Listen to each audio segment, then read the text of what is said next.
down. You have some You room guys over wanna here. come down? If you want, if you could. Leave the cameras there, it's fine. But if you want, there's a lot of room over here. See an engine move out to the end if you way out to the left. To the left. To the left.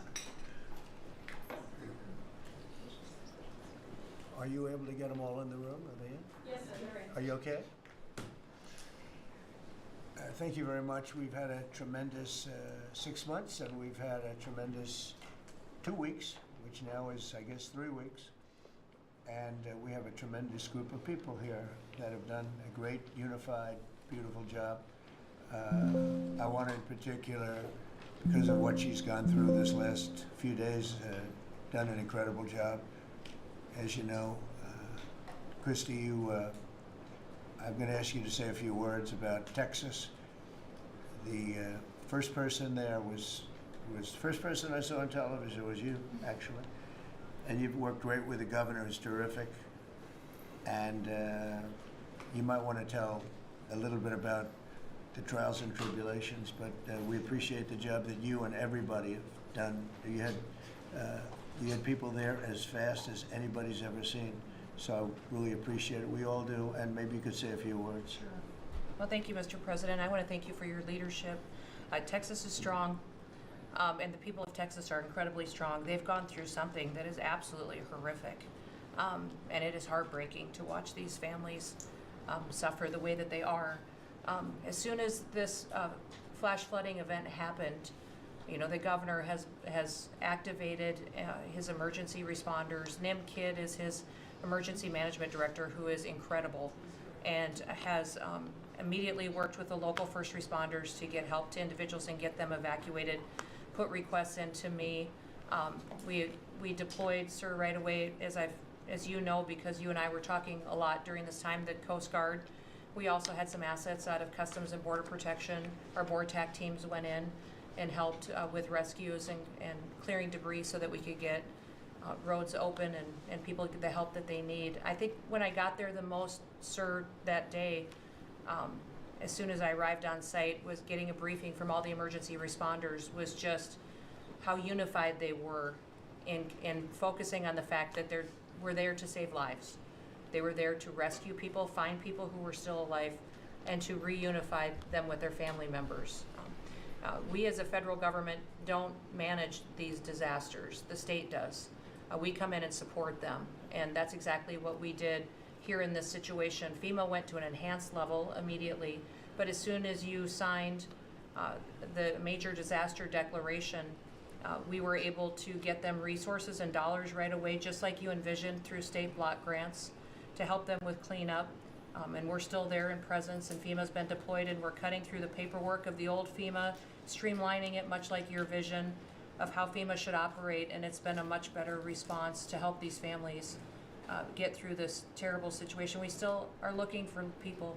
We're still looking for a lot of little girls and other family members that were camping along that river, and they will continue until they find every single person, and we will continue to help them and assist in that. I was surprised when I got there at the camp that day, right after this happened, the parents that were there, the parents that were looking for their children and picking up their daughter's stuffed animals out of the mud and finding their daughter's shoe that might be laying in the cabin, and just hugging and comforting people matters a lot. I'm extremely grateful for Enlisted Bombin God's is hand now in that live. whole situation, Streaming because no hundreds and game. hundreds and hundreds Testing. of people were saved. And this is a time for all of us in this country to remember that we were created to serve each other.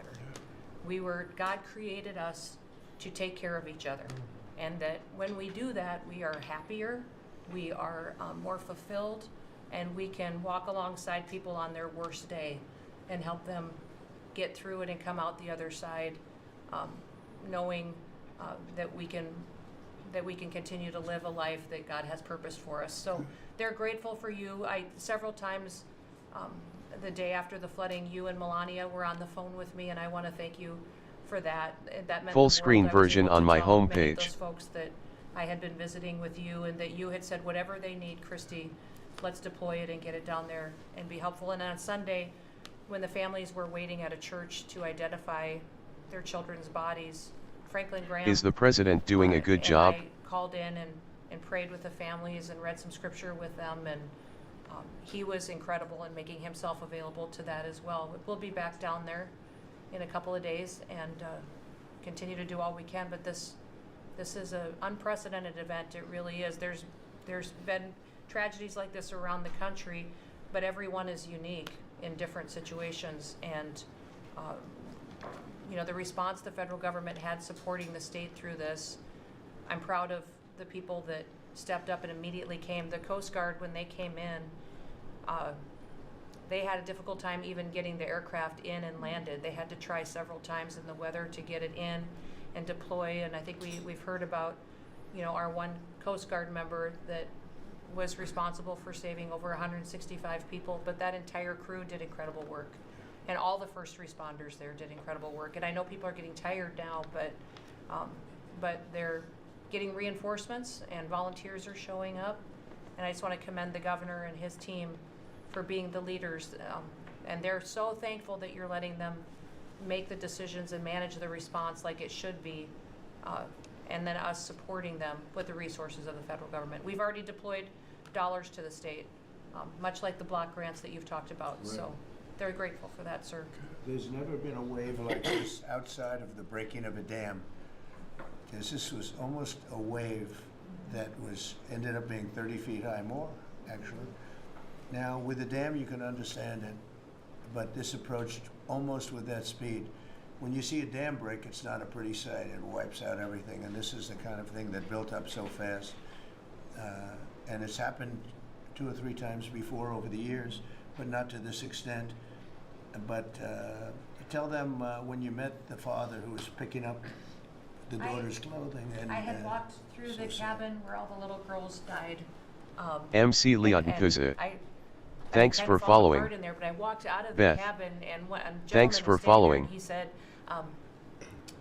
that man over there needs a hug. And so I walked over to him and I hugged him and I said, do you work here? And he said, no, my little girl was in that cabin. And he said, and I just found her best friend about an hour and a half ago. She had passed away. And he just fell apart. And so then we just hugged and talked for probably an hour about that. But then there was the grandpa was there looking for his granddaughter as well. There was a dad there of one of the counselors.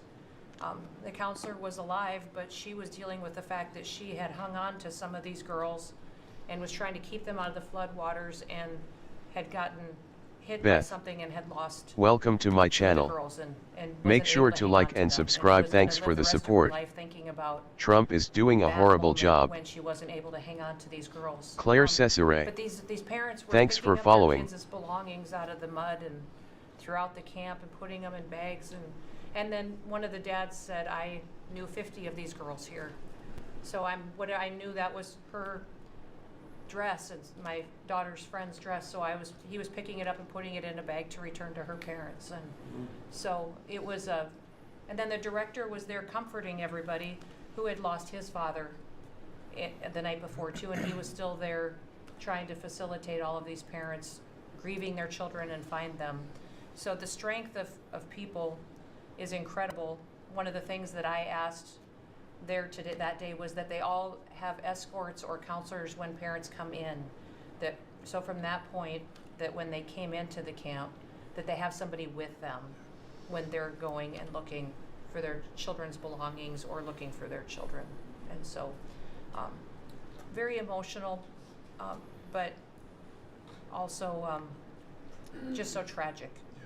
The relationship with Texas and the governor has been obviously very good for years with me, but the relationship with Texas and their first responders and us with our first responders and lots of other people, and we brought in a lot of helicopters from all over, and we had a lot of helicopters. It was actually dangerous, a lot of helicopters up there, but they were real pros and they were responsible for pulling out a lot of people, and we got them there fast, and Texas had some good ones too, but the response has been incredible. Christine And, Fowler. The fact that we Welcome got to along my so channel. well, I don't know, that's not, I don't Make even sure think to that's a like and political subscribe. thing, Thanks for the but, support. we got along so well. Is this the and liquor it was tumbler glass so cabinet unified. face I with think tears a of lot joy? lives have been saved. That could have been as bad as it was, and you could have lost double or triple. This thing was just really horrible. Well, Just did. congratulations on a great job, and appreciate it. I know you're going down. I'll be going down on Friday with Why didn't the people First know Lady. about this We'll flood? be taking a trip, and we don't want to get in anyone's way because that's what happens. The president goes and everyone's around focused on. I don't want anyone to focus on us, but it's possible they could have somebody saved still. There's a lot of areas. It's a big area, and it's probably unlikely at this point, but there could be. I mean, they're thinking there could be the possibility, but what a tragic situation. A good job, and we'll see you on Friday, and we'll finish out the day here. I think you've been reading a lot about, it's a terrible topic when you talk about financial after this, but we have a big country and we've been doing very well. Is Trump doing blackface today? Face with Tariffs, tears as of you know, joy. are starting to come in at record levels. Tremendous. They did. There amounts was a of money coming in 24-hour to notice, the a country. 6-hour We never did notice, that and before. 3-hour. We only have tariffs going out. We only adhered to the rules of other nations who charged us tremendous tariffs because we were led by stupid people or people without any business sense. And I'd like to ask Scott, you could maybe talk a little bit about how well we're doing with regard to the money coming in. And the big money will start coming in on August 1st. I think it was made clear today by the letters that were sent out yesterday and today. Go ahead, please. Yes, sir. We will have taken in about $100 billion in tariff income thus far this year, and that's with the tariffs, the major tariff not having started till the second quarter. So we could expect that could be well over $300 billion by the end of the year. We don't agree with CBO scoring, but for those who do, the CBO scored tariff income over the next 10 years at 2.8 trillion, which we think is probably low. And sir, under your leadership, we're witnessing. And they gave us no credit during this last little, the great big beautiful bill. I always use the word great. I add that to it because it really is what it is. It's never been anything like it, actually. And I want to thank all the Republicans that voted for it. And I want to, scold the Democrats because they're voting for tax cuts. They're voting for no tax on tips, no tax on Social Security, no tax on overtime, and many, many other things far more important than that. Great health care. And frankly, every Democrat should lose their election because it was purely political to vote. They were told not to vote for it. So think of it. We got 218 to 2. And then with the Senate, we had 50 to 3. Democrats didn't vote at all. Not one positive vote with all of the good things in there. Economic development money, tremendous border money. Now you're loaded up on the border. And I don't think we're going to need so much of it because we had zero come in last month, so I'm not sure how much of it we want to spend. You may think about that. You may actually think about saving a lot of money because the wall's been largely built, and it obviously worked. But you may want to think about that. But so I think it's incredible when I watch the Democrats, and they have standard lines like they had Russia, Russia, Russia. They had the laptop from hell. It all came from Russia. They make things up and they go with it and they feed it to you people in many cases. And they said, here's our line. And I hear the new line is death. Oh, it's death. Everyone's going to die. There's nothing to do with death. In fact, we're saving our country. Death is from allowing 25 million people into our country, of which 3 or 4 are stone cold, hard criminals. 11,888 are murderers, many of them committing more than one murder. That's death, and the Democrats did that. Joe Biden did that by allowing people to come in here just totally unchecked, unvetted, open borders, open borders. The whole world was dumped into our country from prisons, from gangs, from mental institutions. We have many people walking the streets, walking in areas that we don't know anything about that came out of insane asylums. They released their the insane asylum population into our country, and It's amazing the job that you and Tom Homan are doing, by the way, on that. But we have to get them out, and we have no choice. We have to get them out, and we are getting them out. And so, Pete, you want to tell them about our great military and how well we did with respect to the bombers and the B-2? We had the pilots here 2 days ago, and they were incredible people. Go ahead. Yes, sir. Truly a historic mission and demonstrated the skill and courage of the United States military. From those B-2 pilots and families that we had a chance to meet, sir, to the fighter pilots, to the refuelers, to the maintainers, to the air defenders who defended the base. What was demonstrated on the world stage was American military might and capability. And it wasn't just Fordo and Esfahan and Natanz that took notice in Iran. It was the rest of the world, that we have a decisive commander-in-chief willing to use these capabilities, which are the best in the world. As the president pointed out, no one else could have done what America did there on that night, and everyone took notice of that. With the One Big Beautiful Bill, sir, we've got $150 billion additional to invest in Golden Dome and all the other weapon systems and stockpiles and shipbuilding priorities of yours. Another month, another historic recruiting bump. It's not just the Army and the Marine Corps anymore, it's the Navy, the Air Force, and the Space Force, all historically ahead of where they've ever been. So historic spirit inside the military. We had a chance to be at NATO, Marco and I, and see how the world responds to us saying it's time for you to shoulder the burden and take the lead for your continent. It only happens with President Trump leading.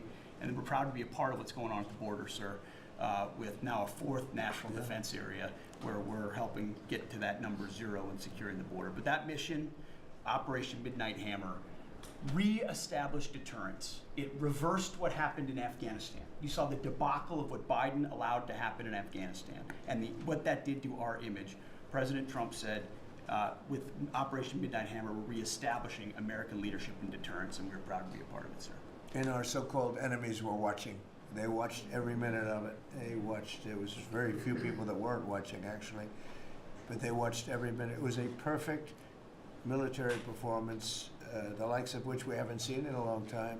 I mean, if you compare that to the same country, the hostages from years ago, Jimmy Carter, it was unfortunate for Jimmy Carter. He was a nice man, but with the helicopters going down, the sandstorms, the prisoners, they get captured, then the election and the prisoners and Reagan and all the problems. It was nothing but problems. And that was a failure. And ours was not only the pilots. I mean, those machines flew for 37 straight hours. They didn't stop. They went skedaddle. You know the word skedaddle? It means skedaddle. They dropped the bombs and somebody said, skedaddle. Let's get the hell out of here. And every bomb hit its mark and hit it incredibly. And as you know, the Atomic Energy Commission said it's gone. That place is gone. We had a lot of fake reporting, mostly from CNN, where a scammer writer, a writer for CNN, who should be fired, by the way, she was involved with the 51 fake intelligence agents, if you remember that. She did that story, created a story out of it. She created a story out of the laptop from hell, saying it came from Russia, but it actually came from Hunter Biden's bedroom, or worse. Just a scammer, and she's still at CNN, which is pretty amazing. But we'll ask you a question about her. But they came up with this concept that maybe the attack wasn't that good. Maybe it, and I saw it happen right after the attack. I saw this person on CNN. I actually watch. I like to watch the enemy. You learn from the enemy, and I watch because you have to know where they're coming from. And I watched her say, Anderson, you know, I'm hearing stories that maybe they didn't hit their target. Maybe it wasn't that good a hit. And you know, hearing stories. The next day it was a little more, and the next day a little more. After 3-4 days, she was saying, you know, I don't know. I don't think it was that. Except by that time, everybody knew it was hit perfectly. The evidence is in the planes. The evidence the pilots are the best evidence. But they actually came out of their plane because they were here the other day, and they said, it was so sad. We did such a good job. We flew into very dangerous airspace. I'll never forget, we were in the Situation Room, and they said they have entered Iranian airspace, and everyone took a deep breath because they had more missiles pointed at them, but the equipment is so good, it's stealth, way up in the air, and it was stealth, and they went right through that, and they sort of, by the time they found out they were there, they were already gone. That was the word skedaddle, get the hell out of here. But they were right in the most dangerous airspace in the world, and they took those big, beautiful, very fast. They're unbelievable planes. I mean, they become really beautiful works of art. You know, I always thought they sort of were cool, but now they look better than just cool, don't they, huh? But they dropped the loads, and literally they would hit, if you look at this table, from here to there, they had a half a refrigerator door is the way to best explain it. Take a refrigerator door, average size, cut it in half. That was their target. They hit every single one. Then we had 30 missiles, Tomahawk, shot from submarines 300 miles away. Every one of them hit their target. It was a perfect mission. Then they came back, almost 37 hours. Every plane worked perfectly. The mechanics were here too. I said, you got to get the mechanics here. We didn't have any problems. If you remember, they had a lot of problems with the helicopters, but they did fly through a dust storm, which they shouldn't have done. Sometimes you say, let's go back and try it on a nicer day. Dust and sand don't work well with helicopters if you know much about helicopters, but that was a horrible embarrassment to us. Then we had Afghanistan, which I think was the most embarrassing moment in the history of our country, and we would have gotten out. I was the one that got them down. I would have kept Bagram, the big air base, which right now is controlled by China, one among the most powerful runways in the world, thick with concrete and steel. Anything could land, and right now they were 1 hour away from where China makes its nuclear weapons. I was keeping it. Outside of that, we were leaving, and I would have been out faster than them, but we would have gotten out with strength and dignity. Instead, that was the most botched up mess I've ever seen. They left all that equipment behind, and every year they have a parade running down some third-rate street with the equipment. You know, it's supposed to be Fifth Avenue. It doesn't work. But with all that equipment that they left, they should have taken every ounce of it. I was taking every, I said every screw, every bolt, every nail you take out of there. And Millie said, I remember one time, sir, we're better off leaving the equipment. Why? Well, it's cheaper. I said, cheaper? You mean it's cheaper to leave a $150 million airplane rather than flying into Pakistan or India or someplace, or just flying it straight home? It's cheap. Yes, sir. That's when I knew he was an idiot. Didn't take long to figure that one out. But they left all that equipment, but they left their dignity behind. It was the most embarrassing moment, in my opinion, in the history of our country. Not that we got out. We should have not been there, but that we got out the way we got out, with great embarrassment and death. You had 13 young people. I've gotten to know their families very well, but you had hundreds of people killed that nobody talks about. Yet the other side, many people were killed. Many people are walking around with no legs, no arms from that whole thing. They left from the wrong airport. They should have left from Bagram, because Bagram was a big base with hundreds of miles of fencing and territory around it. Nobody would be able to get near it, and they left. So, we've done a great job, and I think people are really starting to see it. They're starting to appreciate it. Pete's done fantastically. That mission was a work of art. And I have spoken to some of our perceived, I don't know if they're enemies, but they're perceived as being potential enemies. And they essentially said the same thing, very impressive. There wasn't a thing that we didn't lose an engine. We didn't lose, it just cheered. But the sad thing was they were cheered, and one of the pilots said, we were a little concerned because when we got out, we were told that on television they were reporting that we may have missed our targets. Sir, we hit every target. That's what I do for a living. We hit every target. In fact, when we dropped, when the bombs hit, a yellow haze came over the horizon that I've never seen before. It just lit up the whole horizon, brighter than the sun. It was like looking into the sun. He goes, we hit our target, because you know what that was exploding. And but they were a little downbeat because they listened to that fake CNN reporting and the fake New York Times. They worked together to try and say that it wasn't perfect. They couldn't say they missed. All they could say is, maybe it wasn't perfect. And you ought to fire that reporter immediately. You should fire her. Real fake. And so I just want to congratulate those pilots. And a lot of people don't like bringing things like that up. I do. I always like confronting, because otherwise the public doesn't know that you're a bunch of crooked people. but they know, they've learned, and the media has to straighten out their act. You know, the media's down to 17% approval. You got to do a little better than that. It's important for the country that you do better. I think they ought to make a lot of changes. I think changes are going to be made to the media, but it's hard to have a really successful country if you have a corrupt media, and we really have a corrupt media. And nobody really knows why. I mean, why would you want to have open borders and criminals pouring into our country? Why would you want to have men playing in women's sports, transgender for everyone? You know, you'll have to figure that out. But some of you don't. I mean, I'm looking at some people, they love the country, but I look at other people and they can't. But we were really proud of our military. It was, and the people that maybe don't like us or want to play games with us, because I think that had you not had the situation in Afghanistan, I don't think Putin would have gone in. I think when Putin looked at how stupid and incompetent that. Thank you very much, and thank you for being here in the Oval Office, one of the great places of the world. I look at other people and they can't, but we were really proud of our military. It was, and the people that maybe don't like us or want to play games with us, because I think that had you not had the situation in Afghanistan, I don't think Putin would have gone in. I think when Putin looked at how stupid and incompetent that operation was, he said, wow, this might be a chance. And we're dealing with him now too. We're not happy with Putin. I'm not happy with Putin. I can tell you that much right now, because he's killing a lot of people. And a lot of them are his soldiers and their soldiers, mostly. And it's now up to 7,000 a week. And I'm not happy with Putin. Okay, any questions? Yes. Yes, sir. You just said that you're not happy with Vladimir Putin. Is there anything that you plan to do to act on that feeling of unhappiness? I wouldn't be telling you.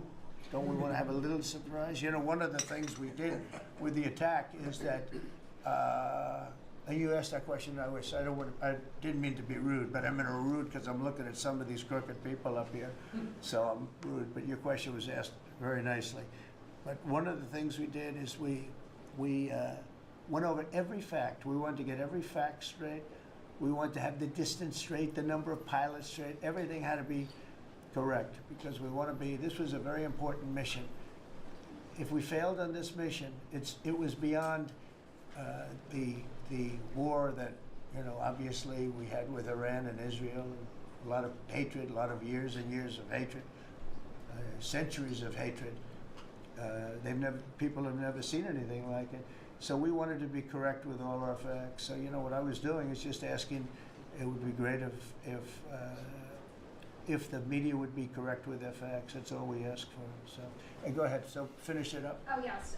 Just returning back to Russia, if there's anything that you would signal about your displeasure with them. Well, look, I'm very unhappy with them. There's no reason for this. It's turned out to be tougher, but it's only tougher. And I will say the Ukrainians were brave, but we gave them the best equipment ever made. We gave them the anti-tank busters that knocked out tanks. I mean, you just aim them in the direction of the tank and the tank is gone. We gave them missiles, the latest and the greatest. They were able to shoot down a lot of things that would have normally wiped out. You know, probably would have been a very quick war. It would have been a war that lasted 3-4 days, but they had the benefit of unbelievable equipment. And Europe gave them too. We gave them far more because Biden shouldn't have done that. He should have equalized. We should have given him the same, or we should have given actually less than Europe. It affects Europe much more than us, but we're in there for over $300 billion. Europe's in there for over $100 billion, but still, Europe gave a lot. And I will say this, the Ukrainians, whether you think it's unfair that we gave all that money or not, they were very brave because somebody had to operate that stuff. And a lot of people I know wouldn't be operating it. They wouldn't have the courage to do it. So they fought very bravely. But we gave them the best equipment in the world. We make the best military equipment by far. There's nobody close. You look at other equipment from other countries, it's not even close. That's why everybody wants to buy our equipment. And that's why we're going to step up these contractors now that make it, and they're brilliant, but they make it too slowly. And we have to step them up, Pete, and let them make it at a much higher rate. Unfortunately, we have to do that. But if you look at our Patriots, if you look at our Tomahawks, if you look at our, well, what we do with tanks is, you wouldn't want to be driving a tank. You would feel nice and secure, but they are javelins, they're called. And I gave them the javelins. Remember they said Trump gave the javelins and Obama gave them sheets, right? They called Obama at that time. Barack Hussein Obama, if you haven't heard, did a terrible job. But that was a war that should have never happened, and a lot of people are dying, and it should end. And I don't know, we get a lot of bullshit thrown at us by Putin, for you want to know the truth. He's very nice all the time, but it turns out to be meaningless. Do you want to sanction him?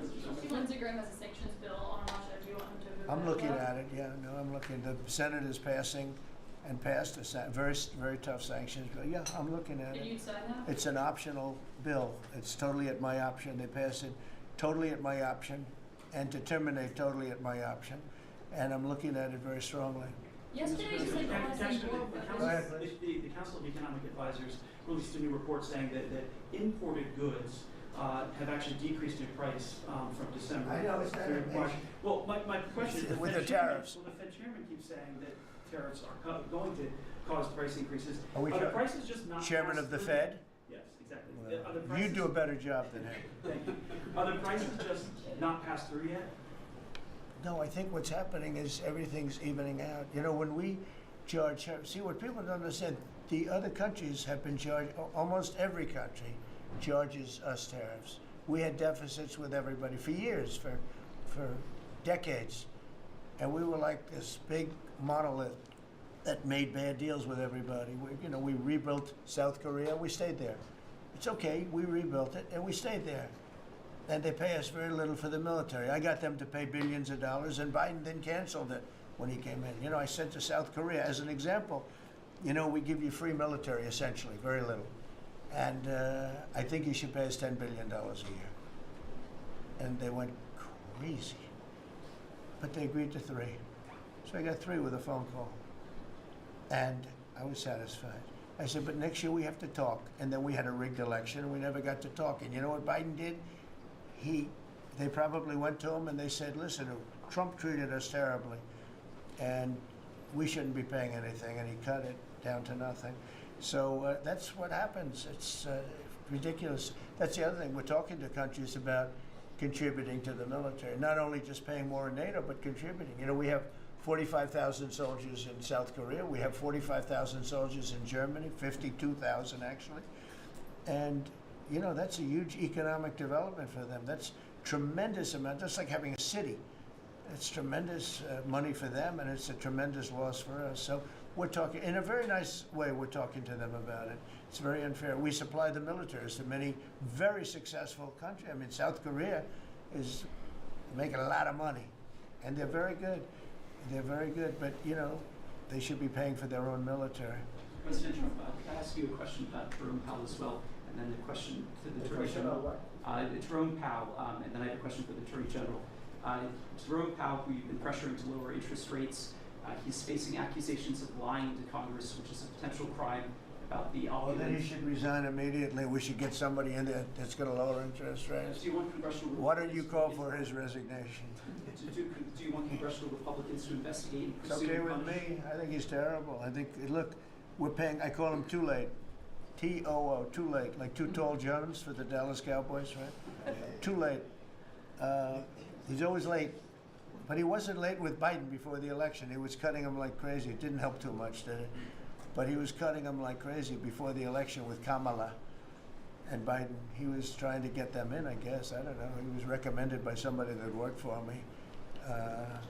I like you better. If I could ask the Attorney General a question too, President. Sure. And your memo and release yesterday with Jeffrey Epstein, Yes. it left some lingering mysteries. One of the biggest ones is whether he ever worked for a American or foreign intelligence agency. The former Labor Secretary, who was Miami U.S. Attorney Alex Costa, he allegedly said that he did work for an intelligence agency. So could you resolve whether or not he did, and also could you say why there was a minute missing from the jailhouse tape on the night of the death? Yeah, sure. If I Ma'am, could. could I just interrupt for Sure. 1 second? Are you still talking about Jeffrey Epstein? This guy's been talked about for years. You're asking, we have Texas, we have this, we have all of the things. And are people still talking about this guy, this creep? That is unbelievable. Do you want to waste the time and do you feel like answering? I don't mind answering. I mean, I can't believe you're asking a question on Epstein at a time like this where we're having some of the greatest success and also tragedy with what happened in Texas. It just seems like a desecration, but you go ahead. Sure. First, to back up on that, in February, I did an interview on Fox, and it's been getting a lot of attention because I said, I was asked a question about the client list, and my response was, it's sitting on my desk to be reviewed, meaning the file, along with the JFK, MLK files as well. That's what I meant by that. Also, to the tens of thousands of video, they turned out to be child porn downloaded by that disgusting Jeffrey Epstein. Child porn is what they were. Never going to be released, never going to see the light of day. To him being an agent, I have no knowledge about that. We can get back to you on that. And the minute missing from the video, we released the video showing definitively the video was not conclusive, but the evidence prior to it was showing he committed suicide. And what was on that, there was a minute that was off the counter. And what we learned from Bureau of Prisons was every night, they redo that video. It's old, from like 1999. So every night the video is reset, and every night should have the same minute missing. So we're looking for that video to release that as well, showing that a minute is missing every night. And that's it on Epstein. Just on the tariffs again, August 1st, you said is the deadline. What incentives do countries have to negotiate? It seems that deadline keeps moving. It was April 2nd, now it's... We didn't move, no. It's always been August 1st, that's what we're paying. A statement was put out today, and I put it out just to make it clear. It wasn't a change, it was August 1st. We don't change very much. You know, every time we put out a statement, they say, he made a change. I didn't make a change. A clarification, maybe. No, August 1st they pay. And everybody pays, everybody has to pay, and the incentive is that they have the right to deal in the United States. If they don't want to, they don't have to pay, and they don't have to deal here. But if they want to buy and make a lot of money and sell in the United States, they have to do that. You know, if you go back and look at some of the good presidents, our country was the wealthiest, proportionately the wealthiest, from 1870 to 1913. It was an all-tariff country. We didn't have income tax. That came in in 1913. We had tariffs, and we had so much money we didn't know what to do with it. We had, we had a couple of presidents that were very, very strong. McKinley, I guess, more than anybody, but he was the tariff king. But he was very, very strong. It's sort of sad. He made a fortune for this country, became very rich, and then Teddy Roosevelt went out and vice president, and he spent the money. And they said Roosevelt was a great president. And let's say he was a great president, but the money was paid by McKinley with tariffs. Tariffs are charged by other countries at levels that are ridiculous. And you know, I call those other countries to say, and every one of them is willing to give us everything now, by the way, just so you know. Sir, we'll charge you no tariffs, nothing. We'll give you everything. We'll give you access to our markets. We'll give you everything. Is that a correct statement, Scott? Yes, sir. Howard, would you say that's a correct statement? Exactly correct. It's like they just don't, because they're very spoiled, because for years they ripped us off and we didn't have a president that understood it, or Secretary of Treasury or Secretary of a lot of different secretaries are involved, but certainly Commerce Secretary was, you know, not doing their job. I don't know about Kelly, she's small business. We'll keep it that way, okay? Her small business is bigger than almost all big businesses when you add it all up. But no, they are very respectful of our country. But the incentive is that they have the right to do business with us. Without that, they don't have the right to do business. And that would be okay, too. And with the next flurry of deals, Yeah, go ahead. in the next 24 hours, will we hear a flurry of deals? Yeah, we have a lot of them going out. But the deals are mostly my deal to them. We're picking a number that's low. We don't want to hurt them, and fair. We're picking a number that's lower than, in most cases, lower than what they charged us. But it's amazing when you've paid all this money for years and they get one president that's a little bit different and a little tougher on this subject, and they're willing to drop everything they've been charging us for years and years. I mean, we have countries going, we will have no, you don't have to pay any tariff to come in and do business. They're giving us total access to their countries. They gave us no access to the country. They say, well, you cannot go into our country. Okay, good. Now it's, we will give you total access and you don't have to pay any tariffs. But please don't charge us tariffs. And we don't like that deal. So the letters I send out are, we have made some deals. We can make a lot more deals. It's just too time consuming. It just makes it more complicated. And we can do things over the years too. You know, we're not hard line. But it's about time the United States of America started collecting money from countries that were ripping us off and laughing behind our back at how stupid we were. Okay? Thank you. Mr. President, Yellow, in the yellow. On the tariff issue, so you've talked about India coming, but then a couple days ago you issued a new tariff threat to members of the BRICS countries for if they aligned with anti-American policies. 10% charge. That would be India, Brazil. That's right. They have to pay 10% if they're in BRICS, because BRICS was set up to hurt us. BRICS was set up to degenerate our dollar and take our dollar as the standard, take it off as the standard. And that's okay if they want to play that game, but I can play that game too. So anybody that's in BRICS is getting a 10% charge. Is that immediate, sir, or is Yeah, that pretty if soon. they engage in some behavior? Well, if they're a member of BRICS, they're going to have to pay 10% tariff just for that one thing, and they won't be a member long. I thought BRICS was, you know, I said this about a year ago, and it largely broke up. But, you know, there are a couple that hang around, but I thought it largely broke up. BRICS is not, in my opinion, not a serious threat. But what they're trying to do is destroy the dollar so that another country can take over and be the standard.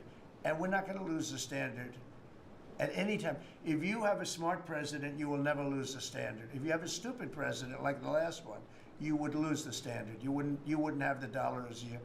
And if we lost the world standard dollar, that would be like losing a war, a major world war. We would not be the same country any longer. We're not going to let that happen. The dollar, you ever hear the expression, dollar is king? The dollar is king. We're going to keep it that way, okay? And I'm just saying, if people want to challenge it, they can, but they're going to have to pay a big price. And I don't think any of them are willing to pay that price. Thank you, Mr. President. Are you optimistic about reaching the tariff deal with the European Union soon? Well, the European Union has been speaking to us, Ursula and the whole group, and they've been very nice. They treated us very badly until recently. Now they're treating us very nicely. It's like a different world, actually. They've treated us very badly. They were among the toughest to deal with. Actually, in many respects, they were much worse than China. Look at what they do to our companies. They sue Apple, they sue Google. 17 billion they got from Apple on a lawsuit that they didn't have a case. They have, you know, judges that are European Union judges, and they ruled. They take so much money away from our country in terms of that, in terms of other things that they do. They're very tough, but now they're being very nice to us, and we'll see what happens. We're probably 2 days off from sending them a letter. We are talking to them. I just want you to know, a letter means a deal. You know, a lot of people said, we got 200 countries. We can't meet with 200 countries. We have a few trusted people that know what they're doing, that are doing a good job, but you can't do it. You have to do it in a more general way, but it's a very good way. It's a better way. It's a more powerful way. And we sent them a letter. You read the letter. I think it was well crafted. And mostly it's just a little number in there. You'll pay 25%, 35%. We have some at 60, 70. Those are ones with massive, you know, where we have massive trade deficits because they've treated us very badly. But I would say in every case, I'm treating them better than they treated us over the years. Don't you agree with that? I do. I could have done much. I could have been much harsher. I don't want to do that. We want to have relationships, but in every case, they treated us far worse than I'm treating them. I'm treating them very good. I could go higher with the tariffs, but I don't want to hurt them. That's why when you just read it, you come up with the number. It's so incredible that prices are actually going down. Just so you know, when I got in, everyone said, oh, eggs are going through the roof. That was I was in for about 4 days, and they started screaming at me about eggs. I said, that's Biden's problem. I didn't know about eggs. But eggs went up about 5 times. You did a fantastic job. And we ended up shortly getting, in fact, for Easter, they said, go out and buy plastic eggs. You can't use real eggs. Well, we bought 200,000 eggs for the White House for the Easter egg hunt that we have at the White House, and there were eggs. We had the price down, and now the price is lower than it was before. We did a good job with eggs, but we did a good job with groceries. Our prices are down in this country. A big part of it's oil. The oil, you had a couple of places last week, you had $1.99 for oil, for gasoline. Nobody thought they'd see that. I want to get it lower if I can, but we've done a good job. You've done a very good job. Do you want to say a couple of words about that, you and Chris, about what's happening with energy? Well, absolutely, but I would say on the pricing side, President Trump, the fact that you've endorsed and supported a policy of energy dominance, that sends a signal to the market that we're going to have more supply.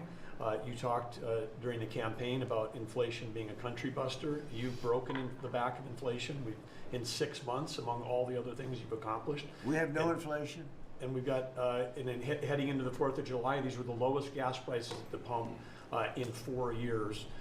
And again, for Americans, this is like hundreds of billions of dollars that stay in their pockets because we lowered the price of gas at the pump. And when we lower the price of energy, it lowers the price of food. It lowers the price of the clothes you wear. It's the biggest thing. It's the biggest thing. It's like a big tax cut.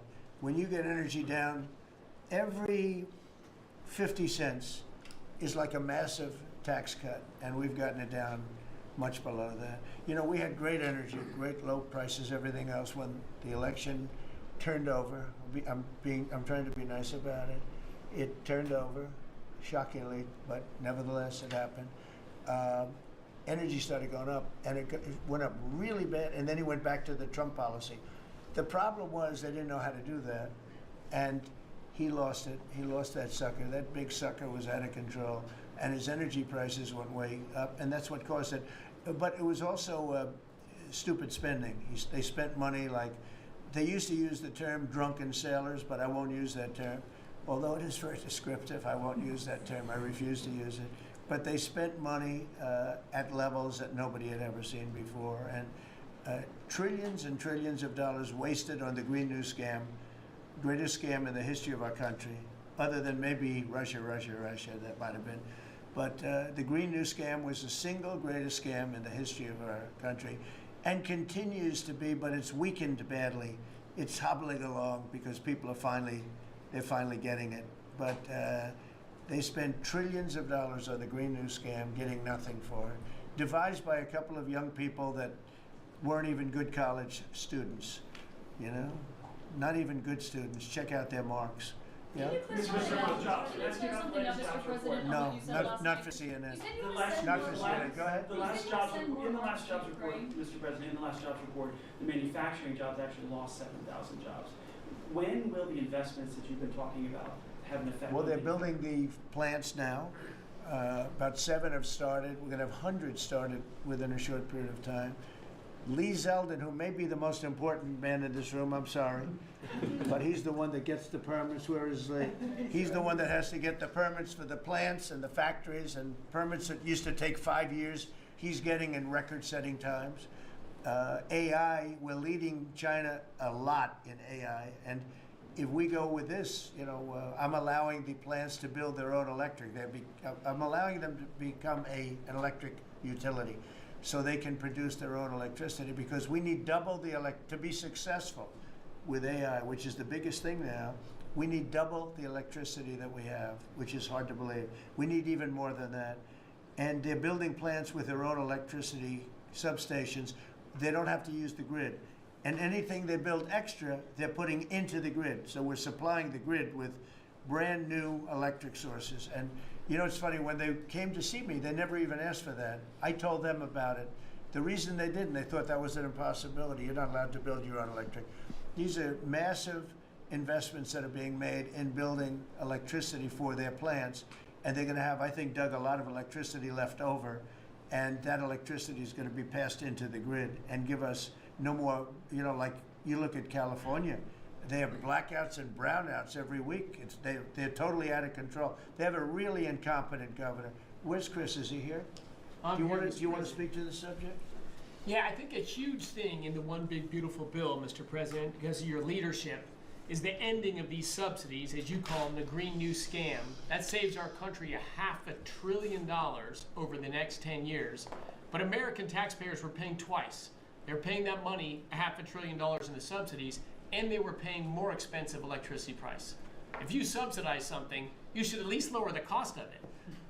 But in this case, we were subsidizing something and paying more for it.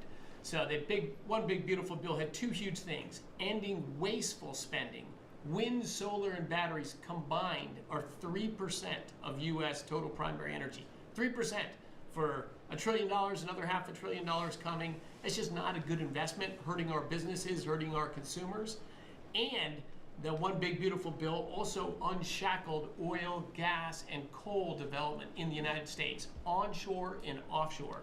Secretary Burgum has been working tirelessly on how, by getting the government out of the way, private businesses will develop more resources in the United States, lowering costs for American consumers and making much better leverage for the United States to help our allies abroad and reduce the power of our adversaries abroad. So just a huge win on the energy front all around, and I thank you for your leadership. We're setting records now on energy, and there'll be nothing compared to what they'll be in about a year from now. But we're setting records, and wind is a very expensive form of energy. It's very bad for your beautiful surroundings, the plains and the valleys, and the birds are dying all over the place. You know, the whole thing is a disaster. They're almost exclusively made in China. Not that I have anything against China, because I don't have a great relationship with President Xi, but I asked him, how many wind farms do you have? He makes them, but they don't have a lot of wind farms, I'll tell you, very, very few. And wind is tremendously expensive and is very ugly. And if you own a house that's inside of a windmill, your house is worth less than half. And you hear noises. And interestingly, in New England, you probably read, where for 50 years they had 2 wells washed up, 50 years. And last summer, they had 14 washed up. Now, I'm not saying that's the wind farm that was built, but maybe it is, right? Probably is. It's tremendously expensive, and it can only be done with subsidy. You know, I know a man that's in that business, and one of the biggest in the world actually runs a company that builds these stupid windmills. And he said, I hate the business because it's the only energy where you need subsidy. He said, energy shouldn't need subsidy. You should make money with energy. So wind. The other one is the solar, those big solar fields. They're taking our farmland. Our farmers are like mortified by it. They hate it. It's very, very inefficient and very ugly too. You know, probably better than a windmill, but you go around and you see all these things that are 3 miles long by 3 miles wide, and you say, what the hell is that? And it's a lot of plastic from China. It's plastic, black plastic from China. Now, we want to be smart. We're going with, look, China right now is building 58 coal-fired plants, 58 big ones. They have 62 on the books to build. We've reintroduced clean, beautiful coal, because you know you can do a lot with coal now. Clean, beautiful coal, and natural gas, and all of the other things that we have. But we don't want wind, and we don't want solar, because they're a blight on our country. They hurt our country very badly, and smart countries don't use it. Solar sounds good, I will say, and I like, on occasion, you'll see a roof which is made out of solar brick, but it's a smaller use. We need the kind of thing that's going to fire up our plants, and it's not going to be wind, you know, that is very intermittent, as you probably know. But they've spent a fortune. They've spent trillions of dollars on this stuff, and I'll just give you one other story. A friend of mine is a very successful guy. He went back to see his mother in Minnesota. Hadn't seen her in a long time. And he wasn't back for 10 years, which isn't a nice story. I mean, you don't see your mother for 10 years. She's got some difficulties, which I know the guy, he does have some difficulties. He's very successful, but probably not the nicest person. It was actually longer than 10 years, but he went back and he told me he wanted to go and look at the valley. There's a valley in Minnesota that he thought was so beautiful. And I hadn't seen it in a long time. He's driving along the road. He said, oh my, I'll use the word gosh, oh my gosh. He said, oh. He said, it looked like a junkyard. You had 159 windmills. They were all over the place. Some were old, some were newer, different companies, different shapes, different sizes, different colors. Many of them were terminated. Terminated meaning closed. You can't take them down because the environmentalists don't let you bury the blades because they're made out of a fiber they say is bad for the earth. So they want you to put them up, but they don't let you take them down. But many of them were turned off. He said it looked like a junkyard. Go to Palm Springs, California, and take a look at that pile of junk. And you go into a wealthy neighborhood. Before you get there, you have to ride through hundreds of windmills that are, most of them are turned off. They're rotting, they're rusting, they're 30 years old, 20 years old, and they have a very short life. You know, those windmills have a very short life, especially the ones that are in the nice salty Atlantic Ocean and Pacific Ocean where the salt just gets under that steel and decimates it. Now, it's a horrible, horrible thing for our country. And I speak out. It would be nice to say wind, because it sounds so good, doesn't it, Doug? Wind, wind. But it's not. It's these ugly machines, and they're all made, you gotta see, some are a little taller, a little shorter. They're made by different companies. They have different stocks. They have different blades. They have different everything. It is so horrible. And if you look at smart countries, they don't use it. Smart countries don't use it. And we're now a smart country. We're not we're a brilliant country. We're not smart, we're brilliant now. We're gonna be a brilliant country. We have to be, because we have to catch up for some really stupid people that did a bad job. Yes, Brian? Yes, Mr. President, I've got a quick comment, some feedback as a native Texan, someone that I grew up bringing my kids to a camp very near the affected camp now. Thank you on behalf of Texas. I've gotten hundreds of messages that want to thank. If you're in the cabinet room, you can tell the president and his team on behalf of Texans, thank you so much for the quick response and the loving and the hugs. I saw that you gave. Two quick questions. I saw a Palestinian senator. His name is Schumer. He's a great Palestinian. No, he's a Palestinian. He's become a Palestinian. He's abandoned the Jews.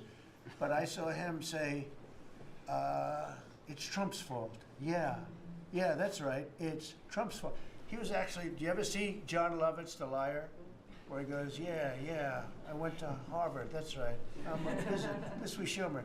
He goes, yeah, it's Trump's fault, that's right, it's Trump.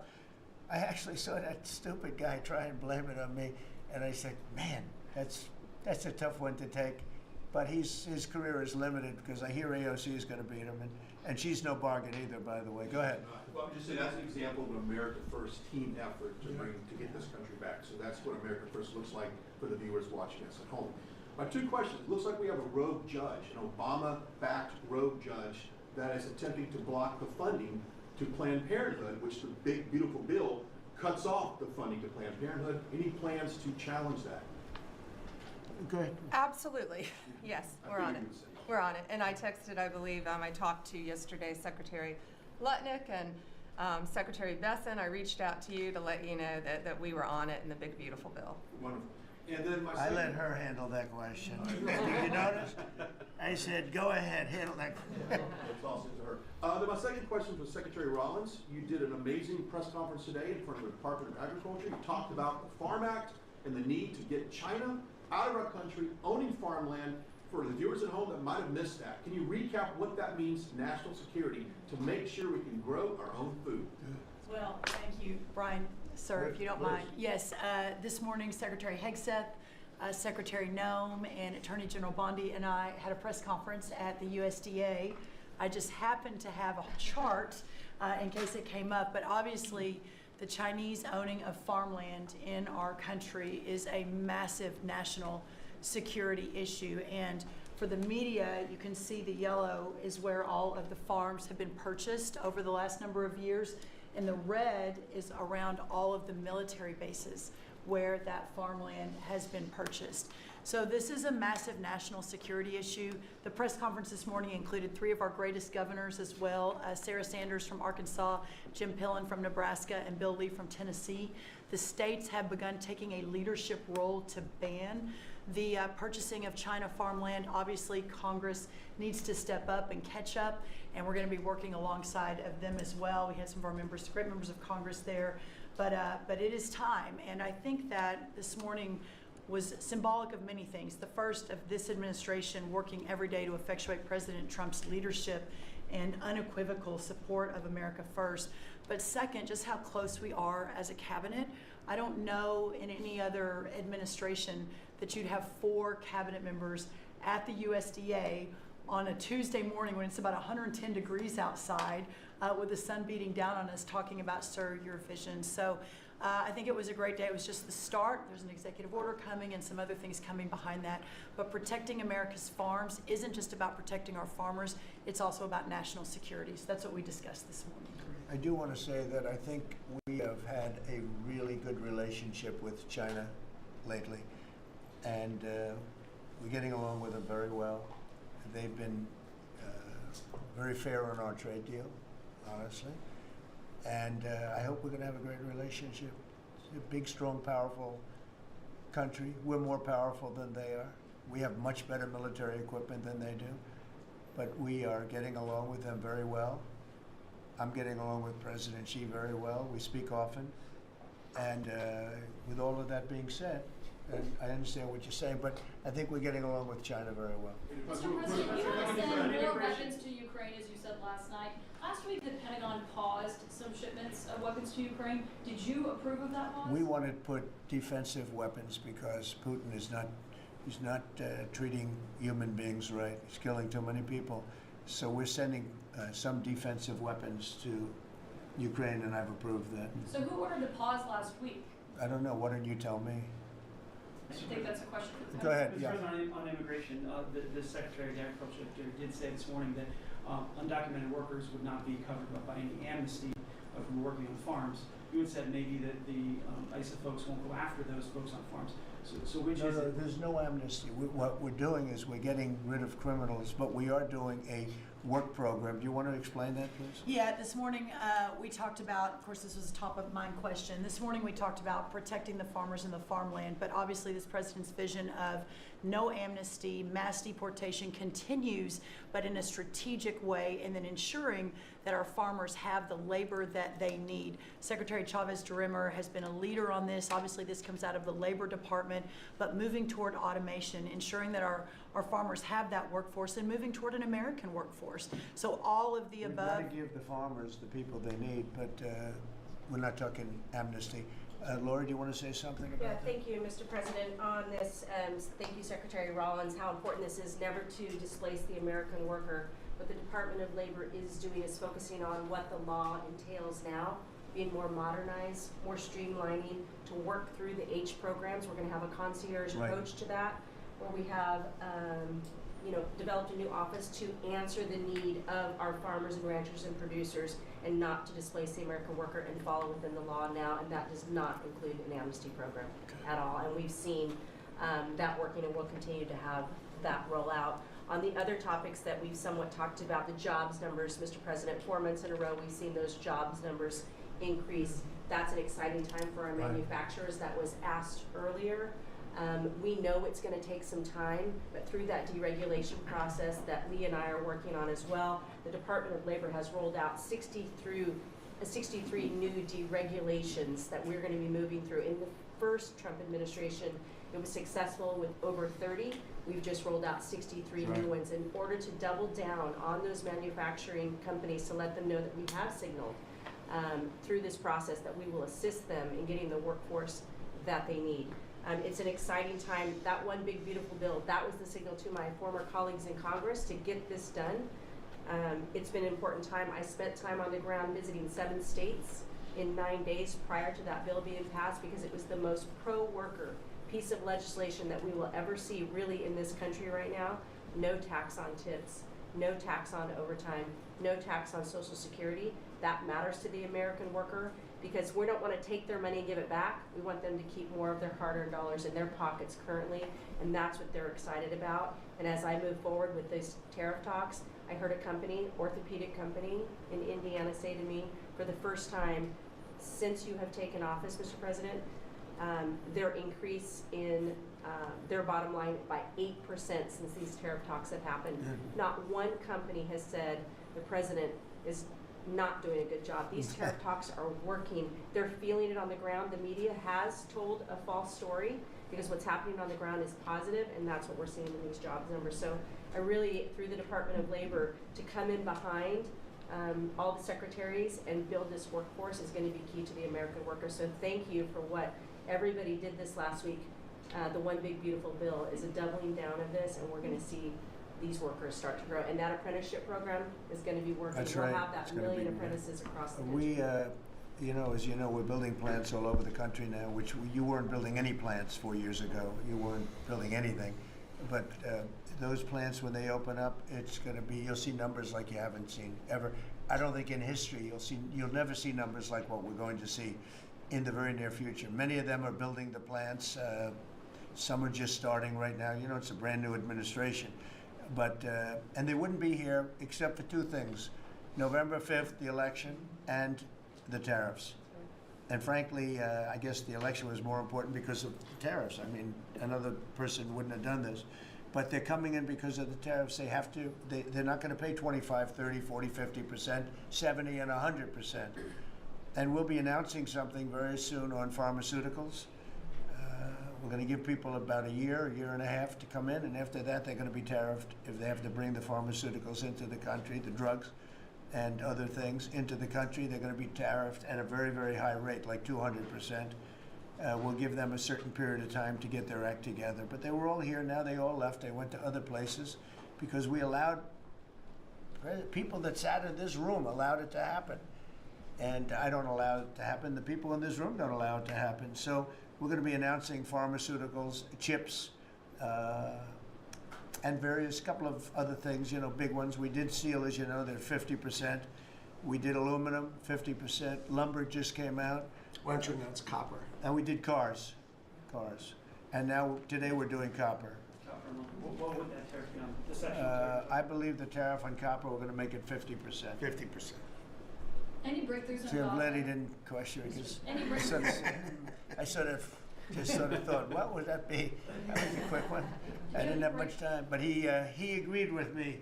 That's why he's ours. Any breakthroughs on Gaza with the Prime Minister, and there's reports that you're meeting with Netanyahu again tonight? Is that Yeah, I correct? am. He's going to come over again tonight. We're talking about Gaza, mostly Gaza right now.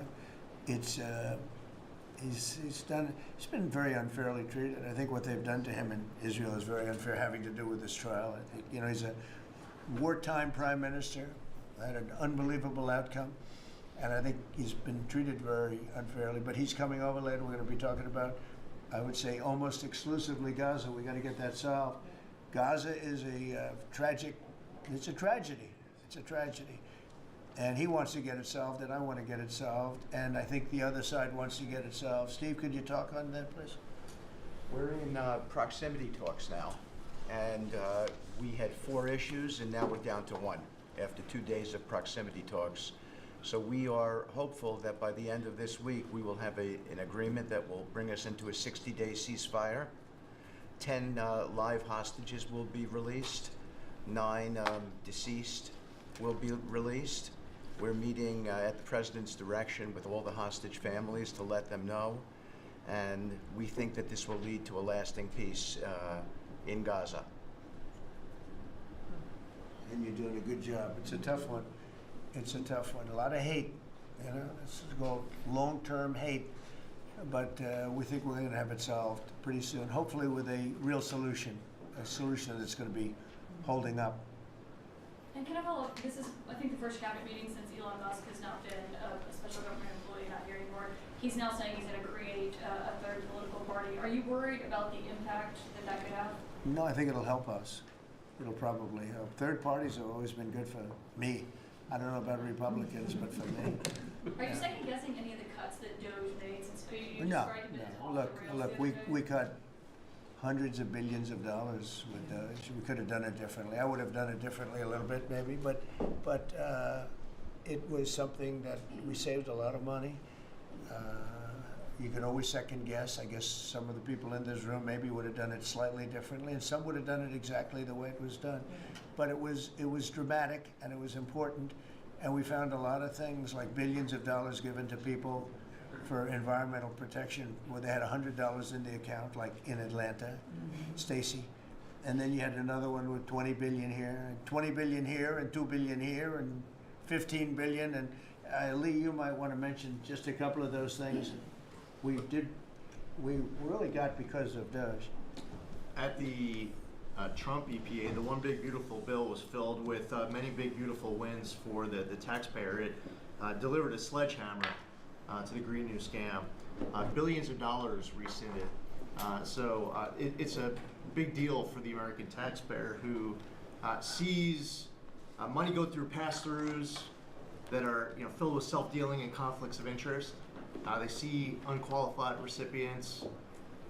They see reduced agency oversight, and they want accountability with their tax dollars, and they got it. In the example of the Stacey Abrams connected NGO, they received $100 in 2023. They got $2 billion in 2024. They had to complete training on how to develop a budget that was put into their grant agreement. They, out of nowhere, started paying a CEO $800,000, a COO $450,000, 22 people making over 150 grand. Out of nowhere, this is tax dollars. So money go through pass-throughs, through other pass-throughs, through other pass-throughs, and we lose oversight over it. And you see that it's going to former Biden officials, it's going to former Obama officials, it's going to Democratic donors. And we're not here saying we want to take money from a left-wing NGO and give it to a right-wing NGO. We want to give it back to the taxpayer. This is about us being good stewards of American tax dollars without any apology or regret. That's why President Trump was elected last November, because there were a whole lot of people who maybe they hadn't voted Republican in a long time. Maybe they didn't even vote for President Trump the first time around in 2016, but they're regretting that vote from 2016, and they were making it right in 2024. So the one big beautiful bill gave us the tools to rescind billions of dollars more.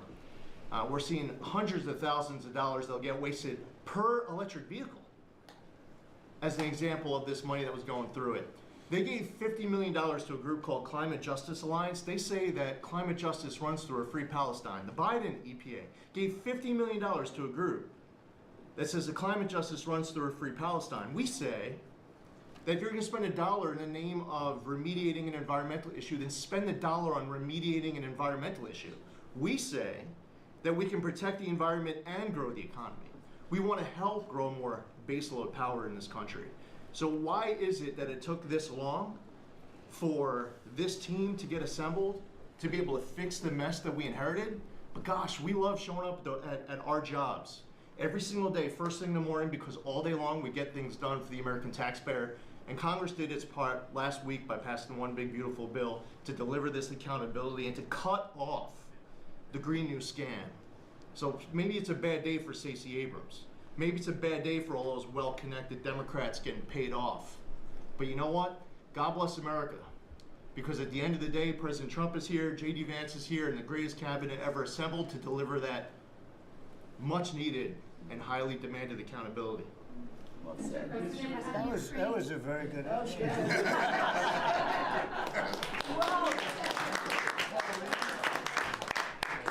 And that's from the heart. That's from the heart. On Ukraine, the Ukrainians have asked the International Court to go after Russia for using toxic chemicals in the fight. Germany and Germany and the Netherlands have had intelligence saying that. What does U.S. intelligence believe, and what do you believe about the use of chemical weapons? And would you agree that that's a case for the court? Well, I'd ask John maybe to discuss it if you'd like, John. Well, Mr. President,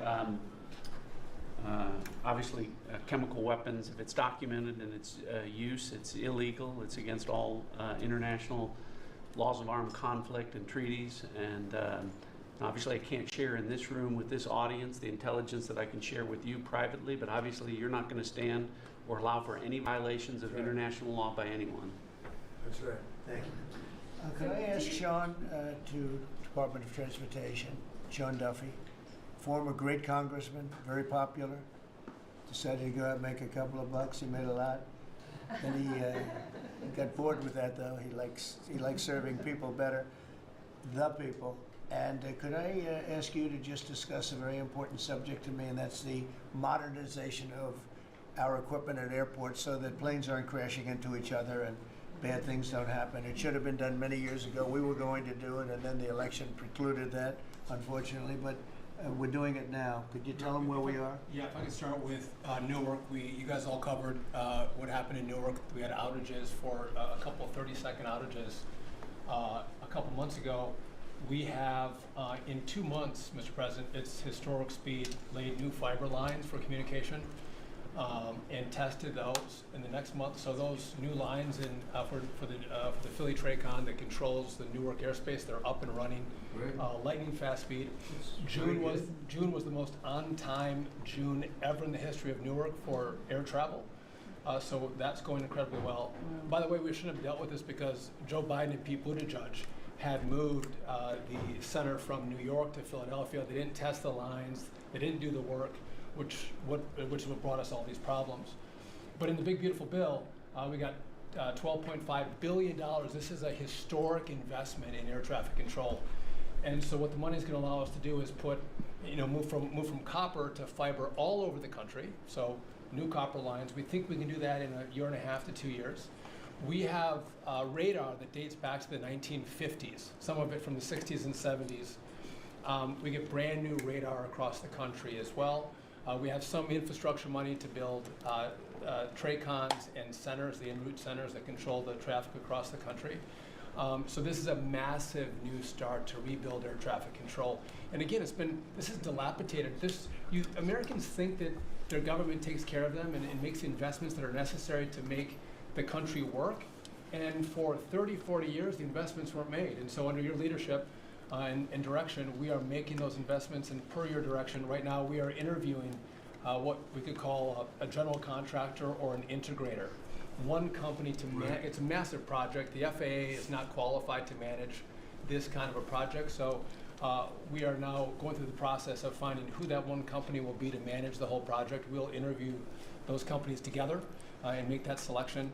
So we'll write one big beautiful check to one beautiful company that'll be responsible for this whole build. But if I just make one last point, this is not enough money. We're going to need more. But this is a massive new start. The biggest investment. We'll need some more money on top of it, but a great start from the big beautiful. It's a starter. It's very important to us. And just to cover that, there have been accidents, and my pilots, I would often hear them say, "Oh, good," and they would use a different system, a different country to land in New York. They'd use the radar and other things from a different country. I said, "What's that?" He said, "Oh, our system is so bad." And I knew that. We were all set to start, and Boot Edge came in, and what they did was so crazy because they hooked it copper into fiber, into steel, they had all different systems. They had hundreds and hundreds of contractors, different contractors for different airports. They spent billions of dollars, and they made the system worse because you can't hook copper into fiber. It doesn't work that way. You just can't do it. It's not doable, but they tried to do it. Didn't work out too well. And in the end, it was just a complete disaster. We want to have one great company. Now, Raytheon's going to bid, IBM's going to bid. We have 5 or 6 bidders that really are good and do this stuff. And we want one, because I know about overruns. I look at the railroad out in California, headed up by one of the worst governors in our country, who I used to get along with actually, but he's just, when you lose 25,000 houses and you would have had your cities burned down. If we didn't step in, Los Angeles would have been burned to the ground.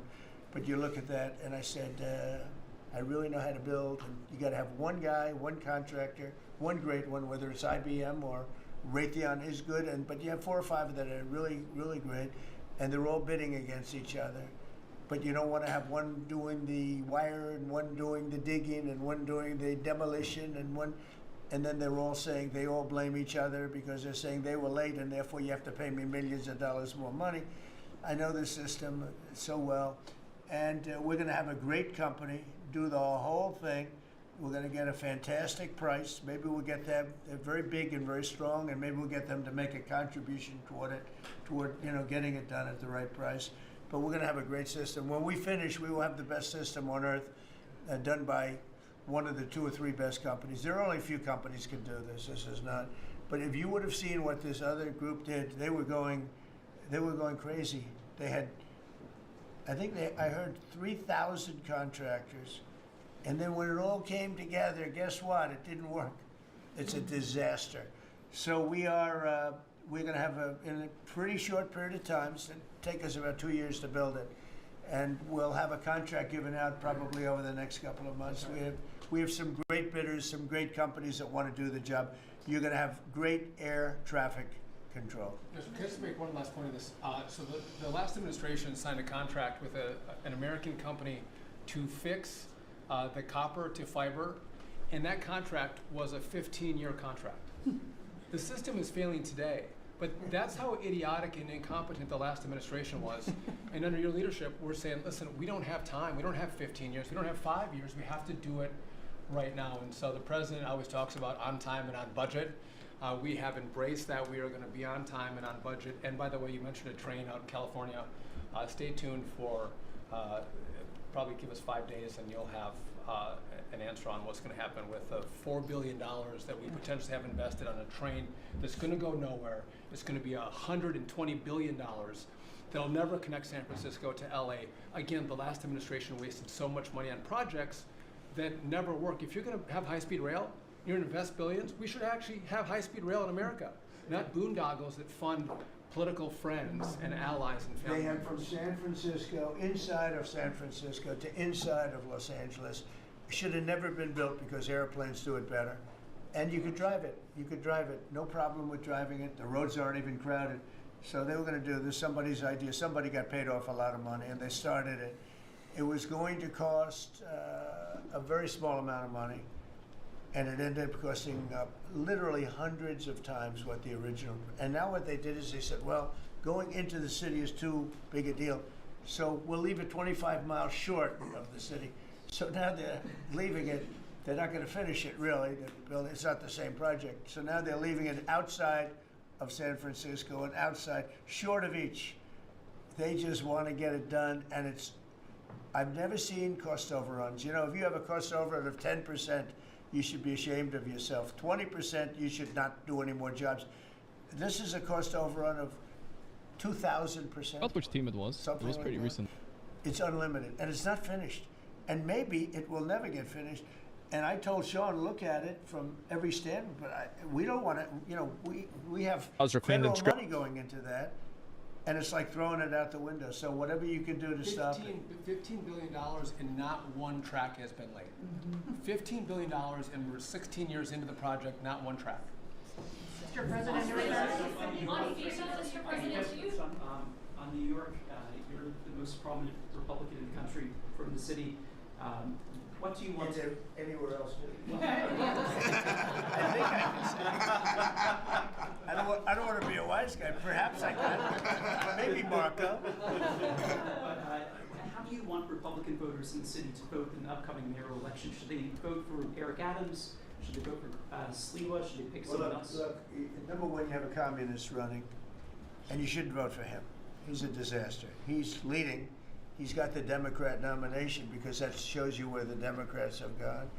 He actually wants to take over the grocery stores of John Catsimatidis, who's a great guy, a rich guy, grocer, does a good job, wants to take over. He actually called me the other day. He's concerned his stores are going to be taken from him, and they won't be run like John runs them, believe me. He runs a good operation, but he actually said he wants to run his own grocery stores. No, this is a man who's not very capable, in my opinion, other than he's got a good line of bullshit, and he's convinced them to go with him. Now, as you know, Cuomo, who does have capability, is running, but he got knocked out, and now they're running as, you have Eric Adams, the current mayor, you have Cuomo, and you have Curtis Sliwa, and Curtis runs every every 4 years. He seems to be a fixture on the running scale. But you know, it's. I'm not getting involved. But I can tell you this. I used to say we will not ever be a socialist country, right? Well, I'll say it again. We're not going to have. If a communist gets elected to run New York, it can never be the same. But we have tremendous power at the White House to run places when we have to. We could run D.C. I mean, we're looking at D.C. We don't want crime in D.C. We want the city to run well. Susie Wiles is working very closely with the mayor, and they're doing all right. I mean, in the sense that we would run it so good, it would be run so proper. We'd get the best person to run it. The crime would be down to a minimal, would be much less. And, you know, we're thinking about doing it. To be honest with you, we want a capital that's run flawlessly, and it wouldn't be hard for us to do it. And we've had a good relationship with the mayor, and we're testing it to see if it works. But New York City will run properly. We're going to bring New York back. I love New York. You know, I loved New York for a long time. Then we had a bunch of crooked people in there. You have an attorney general who's a total stone cold crook. New York State, Letitia James, a total crook. All they do is want to go after political opponents. They do what's ever expeditious for them. She's the one that took out Cuomo because she wanted to run for governor, and then she ended up getting 1% of the vote. She polled at 1%. She dropped out, went back to attorney general. You have a lot of crooked things going on in New York. We're going to straighten out New York. Maybe we're going to have to straighten it out from Washington. But when I see a communist who has actually gotten a Democrat, pretty much gotten the Democrat nomination, they also went to that new form of voting, which is a beauty. You go in there in third place, you come out in first. That's that form of voting that they have gone to. You know what I'm talking about. It's not too good. We're going to do something for New York. I can't tell you what yet, but we're going to make New York great again also. We're going to make it great again with the country. What we've done in this country in the last 6 months, nobody has ever seen it. And I told the story, the King of Saudi Arabia, I was over there. They gave us $5.1 trillion between Saudi Arabia and UAE, Qatar. 3 stops, $5.1 trillion coming into our country as an investment, biggest investment ever made. And it's all going to good stuff. I mean, all real big, good stuff. Energy projects, big, big things. But they all 3 told me essentially the same thing. We thought your country was dead, and now you've got the hottest country in the world. We're right now riding the hottest country. We all, and you can all be proud of it. We're in the hottest country. This is the hottest country in the world. There's nobody close. Made hotter by some great pilots and great machines that nobody else has. Those great, big, beautiful machines, they rode those machines right into the toughest territory, and nobody knew what the hell happened. And then they hit their targets perfectly, and it was complete and total obliteration. And that's why that war ended, Steve. They told me that's why the war ended. The war ended when they saw that, it was over. And we're very proud of it. But we have the hottest country in the world right now, from a country that was close to dead. And if I didn't win, if you would have had the other person win, we all know who she is, whether it was she or Biden. They're the same. He may have been more competent than her, and that's hard to believe, right? But if you had that ideology in, I don't believe you would have had a country anymore. I think you would have had a country that was broken up. But we had a dead country. Now we have the hottest country in the world, and everybody knows it, and everybody said it. Mr. Vice President, do you have anything to say? Well, thank you, Mr. President. I just want to say that I'm very proud of the whole team. I think everybody has worked together. You see Pete and Marco and Steve working on some of the diplomacy, Christy and Pam working on the border. We just have a really, really solid team, and we've done a lot of good work. And in particular, I want to congratulate the White House staff led by the President on getting the One Big Beautiful Bill passed. Yeah. I was personally skeptical, sir. I never told you this, but I was skeptical we'd be able to get that thing done by July 4th. We did it because we worked together and we worked very well. So it's an honor to be a part of it, but I'm really proud of you guys for doing a great job. The beautiful thing about it, it had something for everyone. That's right. Most people said it had to be broken into 7 bills. It's so big. The problem was that some of those 7 have nothing for anyone, but they had to be done for the country. You know, sometimes you have to do things for the country that aren't necessarily popular. We had a couple of them, and that wouldn't have worked. So the one big beautiful bill, many people said it could never be approved. Too big, too everything, is too much. But it had something very big and very important for everyone, and it's great for the country. And remember, the Democrats have come up with a false narrative, you know, just whatever. It's just a line that they send to everybody and that they print. I think in the case of this, it's death, death. Everyone's going to die. I heard that. Everyone's going to, just the opposite. Everyone's going to live. What we're doing is saving our country and making it much bigger, better, and stronger than it ever was. I'd like to ask, Marco's been doing such a great job. Do you have anything to say? Well, it's just going through a list here, Mr. President, and I think the Vice President's pointed out to the great team you have, and all these achievements that have happened domestically. But you think about it, under your leadership, we prevented and ended a war between India and Pakistan. NATO's now at 5% for the first time ever, the highest numbers ever. A peace deal between the Democratic Republic of Congo and Rwanda. A 12-day war that ended with an American operation that we're the only country in the world that could have done. Hopefully, pretty soon, a peace deal between Azerbaijan and Armenia. The entire Middle East and the infrastructure of it has the potential now to change because of Syria and Lebanon, and it hasn't even been 6 months. Sure. It hasn't even been 6 months, so it's a straight testament to your leadership in this. Well, thank you very much, and you've done a fantastic job. Could I just ask Linda, she's involved in so much, she's so talented and so good, and she's working on a couple of little things like Harvard, who was given $5.5 billion over a short period of time. We caught him on that one, that's crazy, but you're working on so much, you want to bring education back to the States. How are you doing? Well, absolutely, and thank you for the opportunity. I think on the big, beautiful bill, what we saw, you know, with school choice, you know, this finally on a national basis at the state level, but there are opportunities now for scholarships more and more often for kids who are in failing schools. It's going to be a big turnaround. I think one of the biggest accomplishments we had over the past week was the University of Pennsylvania with the Title IX ruling that Leah Thomas was stripped of her title, Riley Gaines and Paula Scanlon and other women who have stood, you know, so strong against men and women's sports. And when you put out the the executive order, I mean, that just solidified and gave them the opportunity. So those are a couple of really, really big wins, and thank you for that opportunity. And how are you doing with Columbia and Harvard? We're negotiating hard. I think we're getting close to having that happen. It's not wrapped up as fast as I wanted to, but we're getting there. Great, good. And you've done a fantastic job. Thank you very much. It's been a good team. Yep, you have a great team. Around this table, a lot of people to help with that. That's right. Thank you very much. Maybe just in closing, you know, we spent a lot of time, effort, very little money on this room. This is called the Cabinet Room. It's been here for a long time. And it had some pictures that were not many of them and not very good ones. And I actually spent time in the vaults. The vaults are where we have a lot of great pictures and artwork.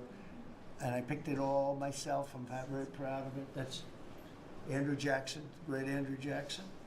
That's a gentleman named, and we call him President Polk. He was sort of a real estate guy. He was, people don't realize he was he was a one-termer, but he was a very good president.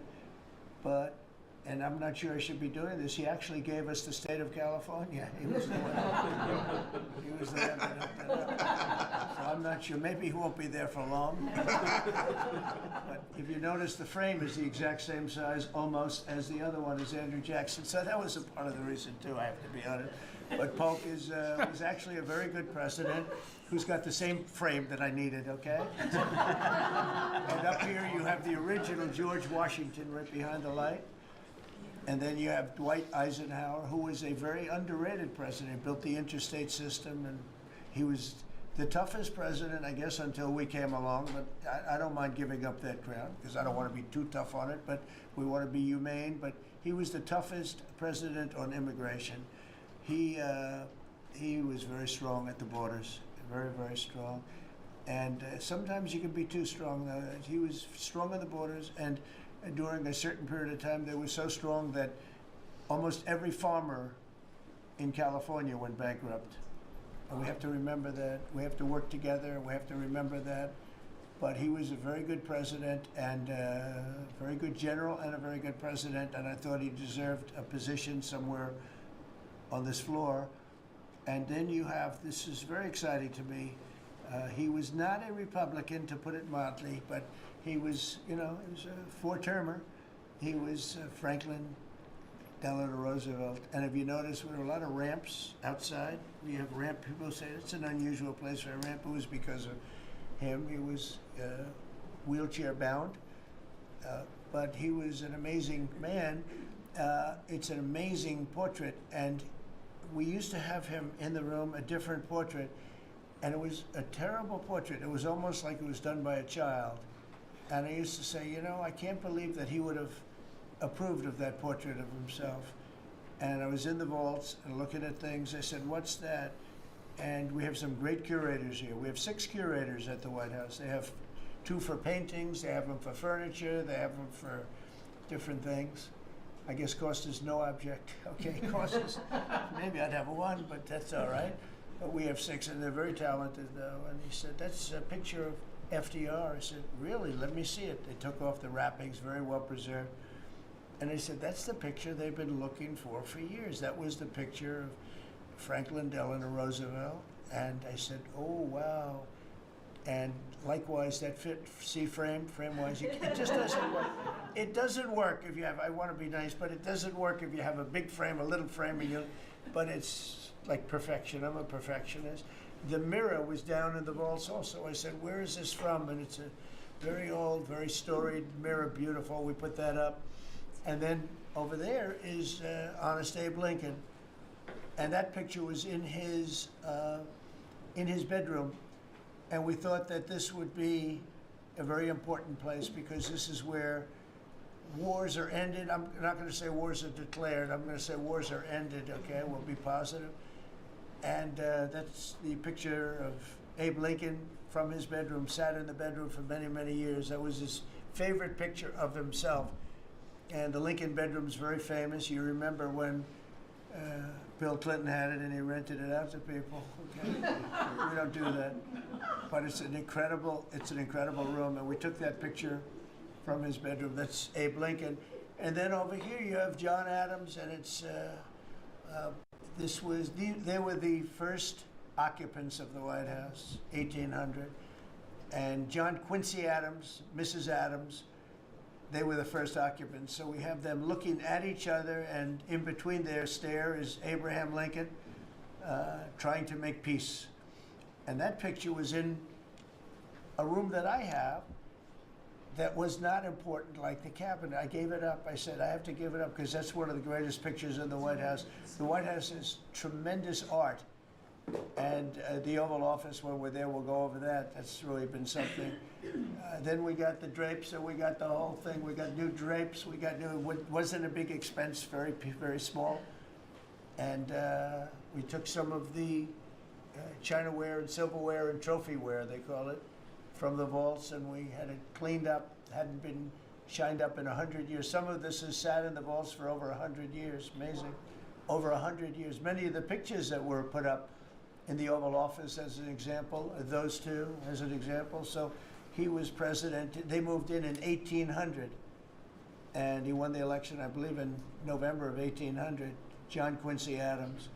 And we thought that would be, he was considered to be a good president, and he was the first occupant of the White House, so it sort of made sense. And I love the frame of those pictures. Look at those frames, you know? I'm a frame person. Sometimes I like frames more than I like the pictures.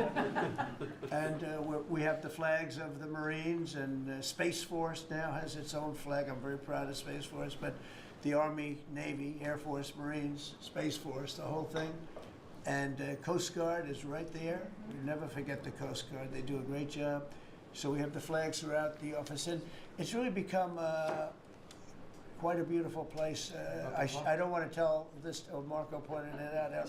I was going to leave the clock. So as president, you have the power. If I go into the State Department or Department of Commerce or Treasury, if I see anything that I like, I'm allowed to take it. Do you believe this? So I'm in Marco's, I see this gorgeous clock, grandfather clock, And there it is. I said, Marco. He didn't know about it. I had to read him the rule and regulation. I said, Marco, I love this clock. Look at it. It's beautiful. He said, what clock? I said, the clock that's in the other room is incredible, and nobody gets to see it there. Marco, I tried to talk him into it first, and it sort of worked, and then I had to use a little more. I said, I'd love to take that clock out and put it in the cabinet room. He said, no, are you serious? I said, Marco, I have the right to do it, Marco. And he said, all right, what the hell? So that's his contribution to the cabinet room. But it's, by the way, it's an incredible clock. And, you know, it's an important room. So you may see it again. Maybe we'll move it back sometime. Anyway, so that's pretty much it. But it really is great. Here we put out, you know, these lamps have been very important, actually. Whether people love them or not, but if you see pictures like Pearl Harbor and Tora Tora Tora, you see movies about the White House and where wars are being discussed, oftentimes they'll show those lamps or something like those lamps, something that looks like them, probably not the reals, because I don't think they were allowed to. This is a very important room. This is a sacred room, and I don't think they made movies from here. You never know what they do. But they were missing medallions. See the medallions on top? They had a chain going into the ceiling. And I said, you can't do that. You have to have a medallion. They said, what's a medallion? I said, I'll show you. And we got some beautiful medallions. And you see them. They were put up there. Makes the lamps look better. So we did these changes. And, you know, when you think of it, the cost was almost nothing. We also painted the room a nice color, beige color. And it's been really something. The only question is, will I gold leaf the corners? You could maybe tell me my cabinet could take a vote. You see the top line moldings, and the only question is, do you gold leaf it? Because you can't paint it. If you paint it, it won't look good because they've never found a paint that looks like gold. You see that in the Oval Office. They've tried for years and years. Somebody could become very wealthy, but they've never found a paint that looks like gold. So painting it is easy, but it won't look right. And the question is whether or not we should gold leaf it. Linda, do you have an opinion? I gold leaf it. You like it the way? No, I gold leaf it. You'd gold leaf it? Yeah. Who would gold leaf it? Could I raise you? How about, would you gold leaf it? I was going to ask about McKinley, one of your favorite presidents. Well, McKinley was a great president who never got credit. In fact, they changed the name of Mount McKinley, and I changed it back because he should have been, the people of Ohio he was the governor of Ohio. The people of Ohio were very happy when I did that, I heard. They were very insulted. They took the name of Mount McKinley off. That was done by Obama a little while ago, and I had to change it back. I changed it back. He actually was a great president. He was a president, he was the tariff, the most, I guess, since me. I think I'm going to outdo him, but he was a tariff president. He believed that other countries should pay for the privilege of coming into our country and taking our jobs and taking our treasure. That's the way he explained it. They took our jobs and they took our treasure, and for that they should pay. And he made them pay, and he built a tremendous fortune. In fact, in 1887, they had the Great Tariff Committee was set up in 1887 because our country had so much money, we didn't know what to do with it. And they set up a committee of, as they called them, elites, a term that we have to change because I think a lot of the people that are elites aren't elite. I think the people that aren't elite are elite, so we're going to have to maybe switch that around somehow. But they had a committee that was set up to spend the money because it was such a large amount of money. At that time, it was nobody had seen anything like it. And it all came in from tariffs. And people didn't pay tax. There was no income tax system. I told you that came back in 1913. That came back and lived well for a while, and then you had the Great Depression. And then later, they tried to bring back tariffs, but the whole thing was, this was after the Depression. It was one of the great misconceptions is people like to say, oh, but it was during the, but no, the country had a Great Depression, and then after the Depression, long after it started, they brought back tariffs to see if they could save it, but it took them really 25 years when you say about 25 years to get out of the Great Depression. A lot of people don't understand that. But I thought it would be interesting for you to get a little view of this room. This is a very important room, very powerful room, great room. And we've done similar, but even beyond this, in the Oval Office. We brought back pictures of some of the great presidents. Many of them were in the vaults for over 100 years. Originals all, beautiful, beautiful things. And rather than sitting in a vault downstairs for 128 years, I thought we should display that, and we did that, I think, in a really good way. We've gotten very high marks, but it's interesting. People walk into that room and they look around the room. They don't even want to talk to me. They could look at it for hours. It's funny, when people come into the Oval Office, it's such an incredible, it's a sacred place. When people come into the Oval, from the biggest people in the world, presidents, prime ministers, kings, queens, in one case at least, queens, and the biggest business people in the world, they walk into that office, and they always say, there's no place like this in the whole world in terms of the power. I mean, it's beautiful and all, but there are other beautiful offices. You have businessmen that have offices that are, full floors of office buildings, with floor-to-ceiling glass, and they walk in there and they say, there's no place like this anywhere in the world. There's no place. And, it's what it represents, maybe more than the physicality of the room itself. So it's an honor to have you all, media. It's an honor to have you. I just want to say we have a fantastic cabinet. Every one of them is a star in my book. And if they're not, I'll let you know about it. I'll throw them to the wolves. I'll throw them to the wolves in 2 seconds, because our country comes first, right? But I just want to thank you all for being here. It's been a lot of fun. Thank you very much, everybody. Thank you. Thank you, press, everybody. Thank you, press. Thank you, press. Thank you, press. Thank you, press. I'll tell you some other time. Thank you. Thank you, press. Yeah, I will. Thank you, press. Are we talking about next week or today? Thank you very much, everybody. Hello, everybody. Hello, Mr. President. So we had a great time in Iowa. Very successful. A lot of people. I think they enjoyed it. But it's been a great state for me. We won it all 3 times. And very special. Tomorrow's going to be great. We're going to have the B-2s flying, and we have Christie, the whole group, including a lot of great congressmen. We have everybody. And we have Doug Burgum. If you have any questions, Brooke Rollins, agriculture, if you have any questions, let us know. But we all had a great time in Iowa. President, has Hamas agreed to the latest framework for a ceasefire and hostage deals? We'll see what happens. We're going to know over the next 24 hours. Mr. President, you had the best border numbers in the month of June in the country's history. Now with the One Big Beautiful Bill being signed by you, you've set the bar so high when it comes to border security. What is the expectation moving forward, sir? I love this guy. I love him. He's like my favorite person.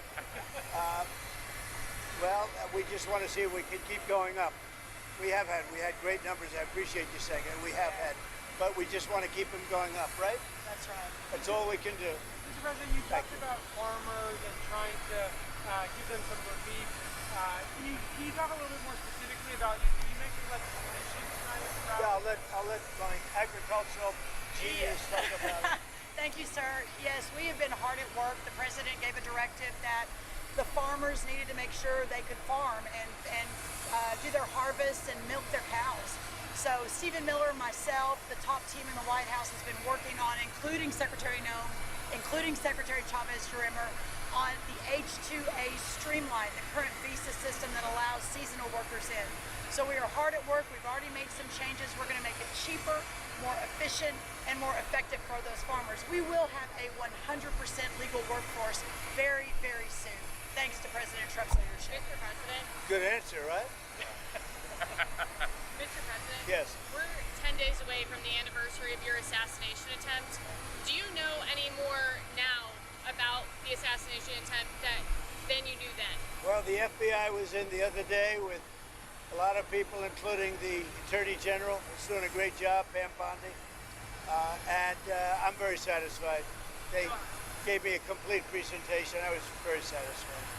There's a report that you held a secret meeting today with a Saudi official. Are you any closer on expanding the Abraham Accords? Any news from Yeah, that we meeting? are. It's one of the things we talked about, the Abraham Accords. Now that Iran has been taken out in terms of a nuclear threat, and they have been completely taken out, at least for a very long time, I think a lot of people are going to be joining the Abraham Accords. You have 4 great countries already, but we're going to have a lot of people, I think, joining the Abraham Accords. Yeah.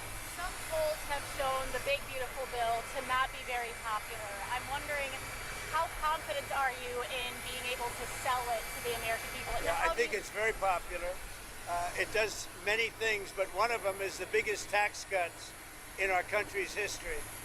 And that alone makes it very popular. The only poll that was done was a Democrat poll, and they'll ask 2 of the little bit controversial things, but good things for the country. The tax cuts alone, so it's the largest tax cut in the history of our country, and that alone makes it very, very popular. Mr. President, can you talk a little bit about your expectations for the celebration next year? Obviously, a bit of a preview tonight. You talked about the Patriot Games. You highlighted a possible UFC title fight at the White House. What are your expectations for the celebration next year, sir? Well, I think it's going to be a great celebration. It's going to be as big a celebration as we've ever had. And remember, we have the World Cup and we have the Olympics also. So we have that, plus we have 250. I think it's going to be a wild time. It's going to be a great time for this country. It's going to be the golden age. Thank you. What's next for Russia and Ukraine? Are you speaking to Zelensky tomorrow? And what are you hoping I'm the next? speaking to President Zelensky tomorrow, early in the morning, and I'm very disappointed with the conversation I had today with President Putin, because I don't think he's there. I don't think he's there, and I'm very disappointed. Well, it's not. I'm just saying, I don't think he's looking to stop, and that's too bad. This is Biden. This isn't me. This is Biden's war. It wouldn't have happened if I were president. It wouldn't have happened. So, I in one way I hate to get too involved because it's Biden's war. And I got stuck in the middle of it, just like I did with immigration and a lot of other things that they screwed up. But I was not happy with the conversation, no. Mr. President, a couple weeks ago, you said that you were on the cusp of a historic settlement with Harvard University. What's changed since then? Do you think you're closer to an agreement, or do you think Columbia? No, nothing. I think we're going to probably settle with Harvard. We're going to probably settle with Columbia. They want to settle very badly. How much? There's no rush. A lot of money. Mr. President, I wanted to ask you about one of the words you used during your speech, Shylocks. That's widely viewed as an anti-Semitic phrase. Do you intend for that word to be used that No, way? I've never heard it that way. To me, Shylock is somebody that's a money lender at high rates. I've never heard it that way. You view it differently than me. I've never heard that. Anything else? Mr. President, what do you make of the deal that your lawyers struck with CBS's parent company? Can you talk about that? And have you had any conversations with Larry Ellison about expectations you might have for Skydance and PSAs that they would run should they take over Paramount? Well, Larry Ellison's a friend of mine. He's a great guy. I think he's the buyer. But we did a deal for about $16 million plus $16 million or maybe more than that in advertising. So it's a combination of 16 plus, 16 plus. So it's like 32 to maybe $35 million. I think that what they did, this has nothing to do with Larry Ellison. I think he's going to run CBS really well. And I think he's making a good deal to buy it. I think he's great. He's got a son who's a fantastic young man too. But what they did was incredible. They took an answer from Kamala just before, the day before the election, and it was a horrible answer. And they took the answer out in its entirety, and they put another answer in, a different answer. That was a different part of the interview, because the answer she gave was so bad, it was like election threatening. And I've seen it all, but I've never seen that. Nobody has. And we understand that was done in other locations also with respect to answers. But think of it. One of the most important questions, maybe the most important question, she gave a horrible answer to it. So they took an answer from another part of the interview and they inserted it. Nobody's ever seen that before. So I think they made a wise decision to settle.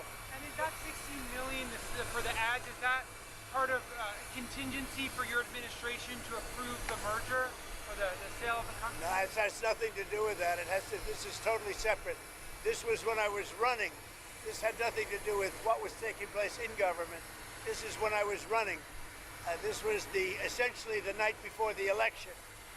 And they did this, and we thought it was despicable, actually. Is there tariffs for countries that don't get a letter right away and that you haven't made a deal with? We're going to start sending letters out to various countries starting tomorrow. We'll probably have 10 or 12 go out tomorrow. And over the next few days, I think by the 9th, they'll be fully covered. And they'll range in value from maybe 60 or 70% tariffs to 10 and 20% tariffs. But they're going to be starting to go out sometime tomorrow. We've done the final form, and it's basically going to explain what the countries are going to be paying in tariffs. And it's very important. It's a lot of money for the country, but we're giving them a bargain. Because if I went by the true deficits or by other ways of measuring, it could be a lot more. We don't want to. I don't want to stretch it too much. We want to keep it pretty reasonable. And I think it's very reasonable. Mr. President, what GA Regulator 1. Welcome to my channel. Make sure to like and subscribe. Thanks for the support.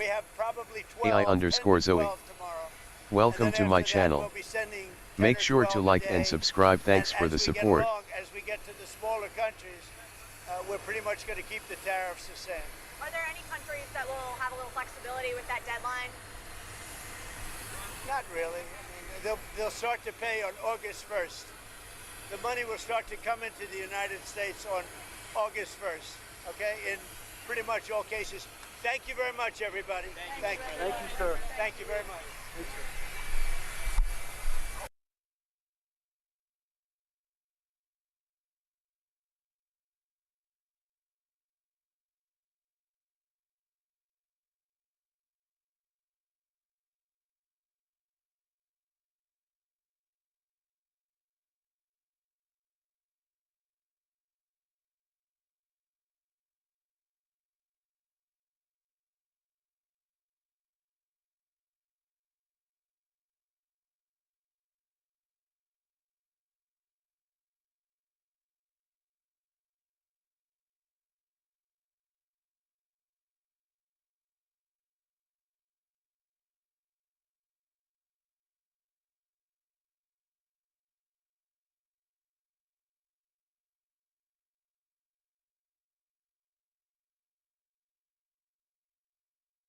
To have Bibi and Sarah with us, friends of mine for a long time, and we had a tremendous success together.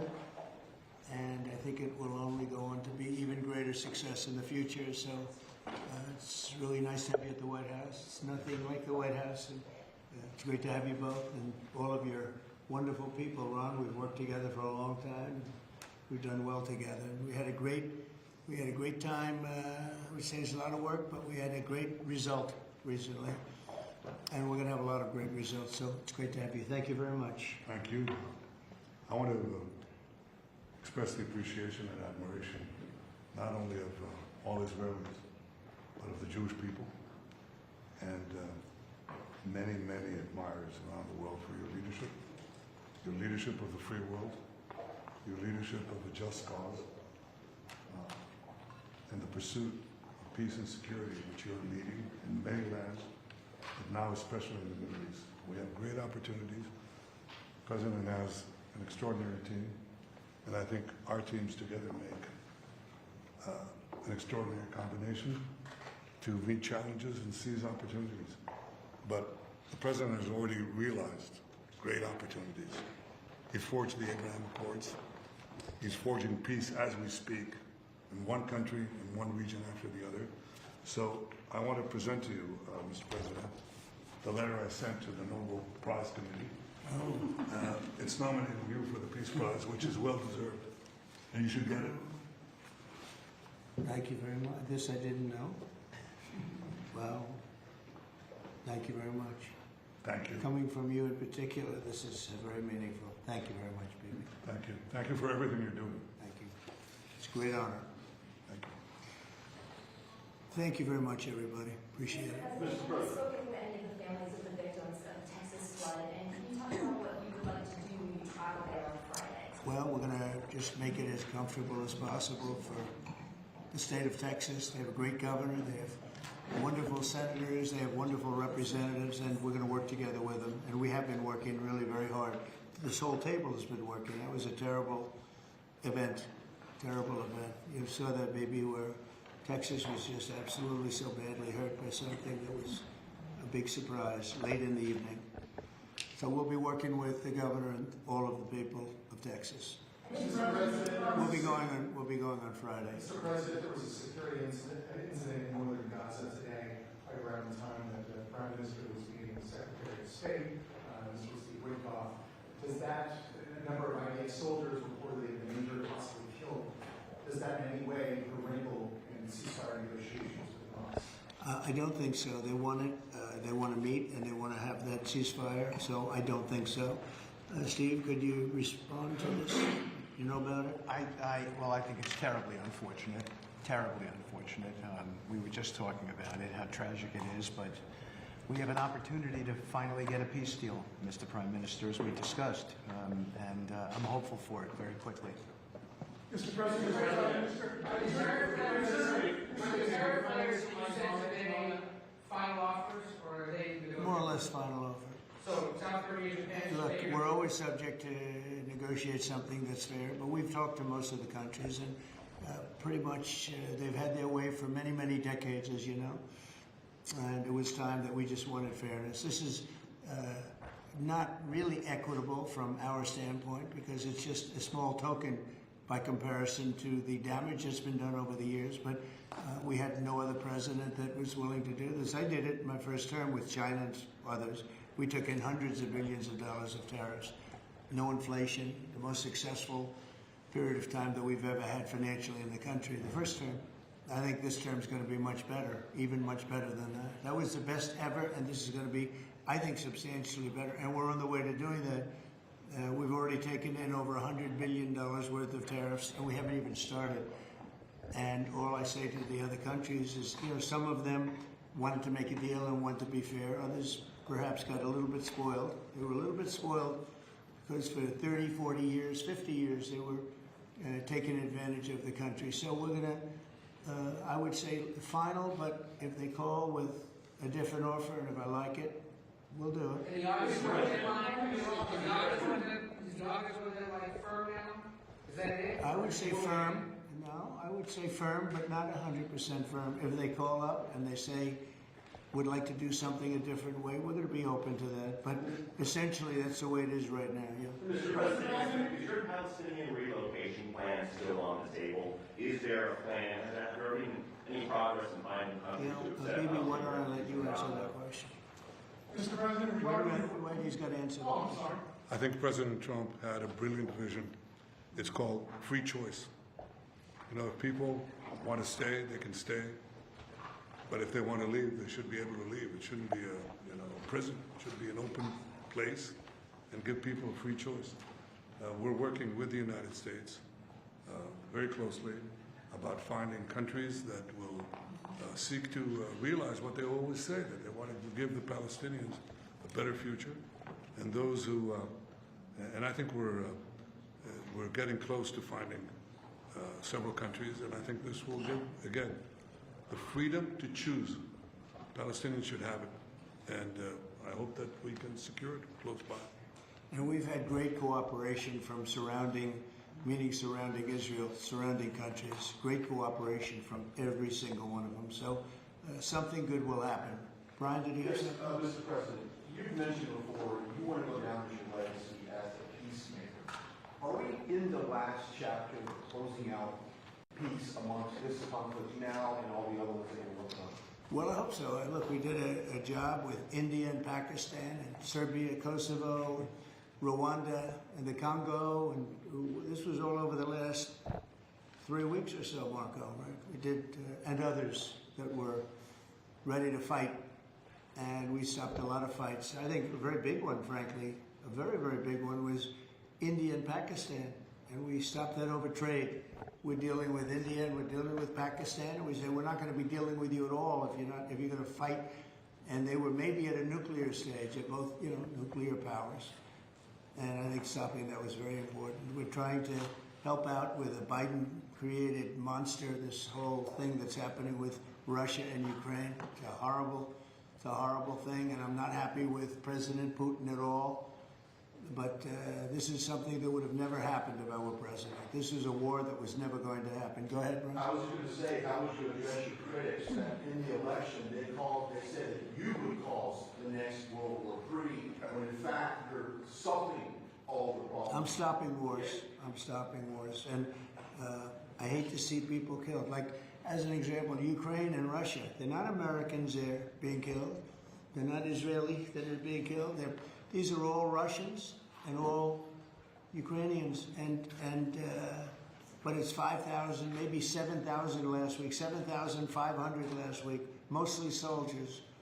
But people in towns and cities that are getting hit, but mostly death is mostly soldiers. Now, so they don't come from here, but it's 7,000 last week souls. And if I can stop that, they have parents and they have sisters and brothers and getting married, and who knows, they're just people, but they're souls. And if I can stop a war, because I have an ability to do so, I'm disappointed, frankly, that President Putin hasn't stopped. I'm not happy about it either. Mr. President, on the Iran talks, can you say if you scheduled the next round of Iran talks, and then also on strike? We have scheduled Iran talks, and they want to talk.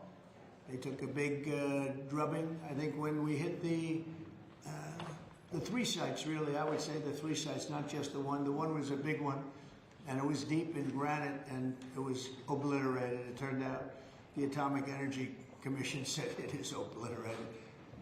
I would just want to take our hats off to those incredible flyers, the people that flew that big machine, and frankly, the mechanics and everybody else. They had zero. They flew for 37 hours with zero problem mechanically. I mean, when you think in carrying the biggest bombs ever, the biggest bombs that we've ever dropped on anybody, when you think non-nuclear, and we want to keep it non-nuclear, by the way.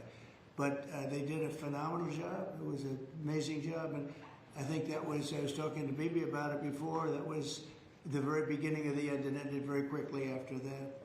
I don't want to say what it reminded me of, but if you go back a long time ago, it reminded people of a certain other event, and Harry Truman's picture is now in the lobby, in a nice location in the lobby where it should have been, but that stopped.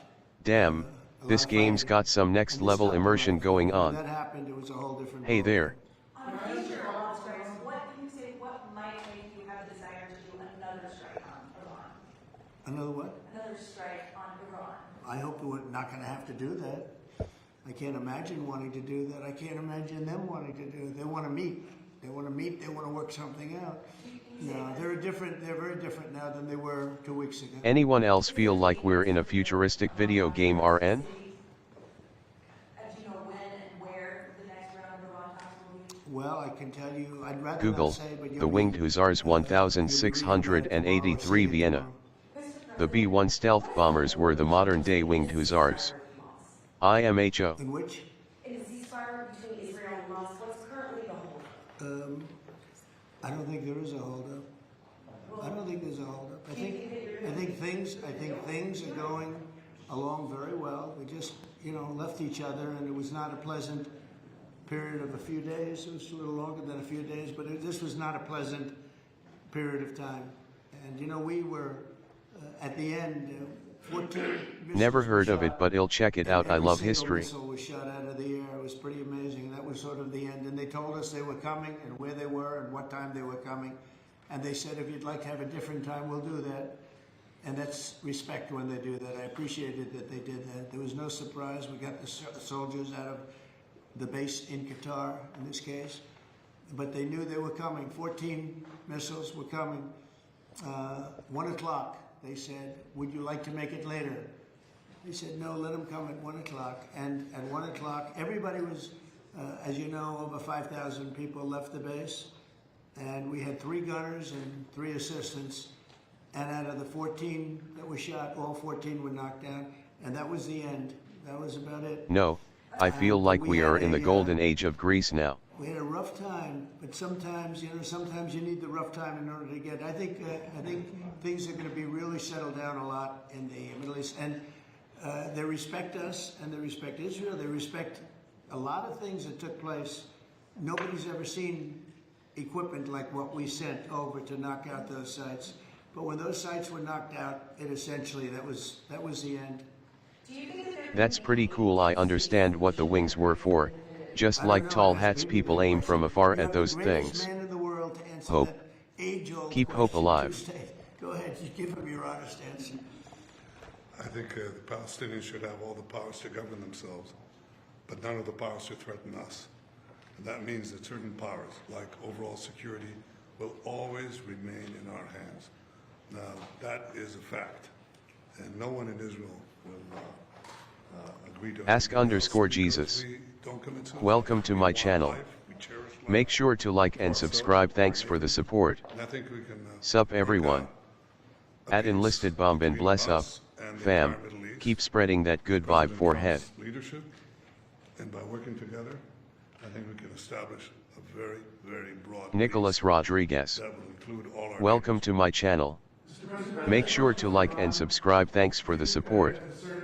Great job done. Thumbs up. Hope for the future. Thumbs up. Rose cowboy hat face. United Kingdom smiling face with sunglasses. United States folded hands. Even Jesus takes a break from spreading the good word sometimes. It's really a good question, because if you remember when it was done, I sort of said, what's the purpose of talking? It's been knocked out completely. But they've requested a meeting, and I'm going to go to a meeting, and if we can put something down on paper, that will be fine. That'll be good. I think they've gained a good I hear amount of ya. respect for Jesus needs a us. vacation from all these I think they gained a lot miracles, of respect for right? Israel also.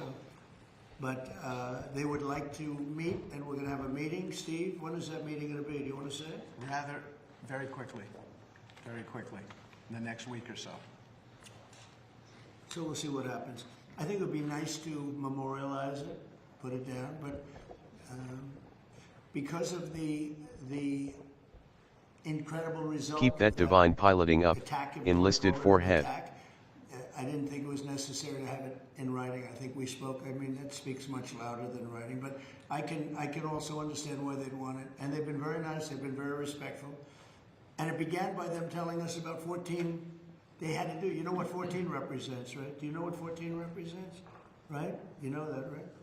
The number of bombs dropped. Jesus was the Diogenes of Palestine. Representative. IMHO. We got them all. I heard there was a divine intervention happening here. Where's the Holy Grail at? Forehead. Thanks for subscribing. Hisham Zabian hugging face full screen version or phone version on my page. A little trolling goes a long way. He would arrest you if you came to New York City if he was mayor. Is that something you take seriously, or are you concerned about that? Do you have a response to that? No, I'm not concerned about that. Enlisted Farton's trolling game is on point. Keep those planes flying circles around the competition.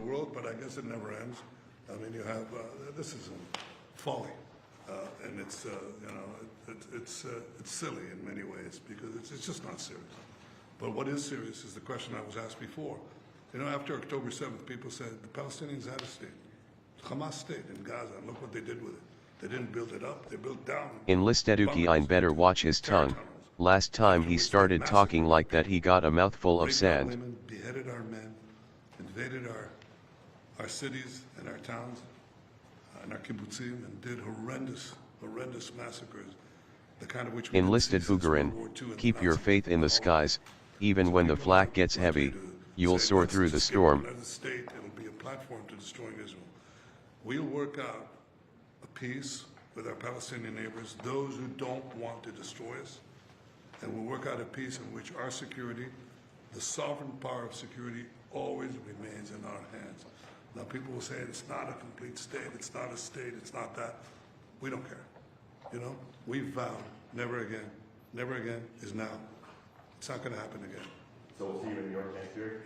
Oh, well, look, I'm going to come there with President Trump, and we'll see how do you know who the mayor will be? I don't know that.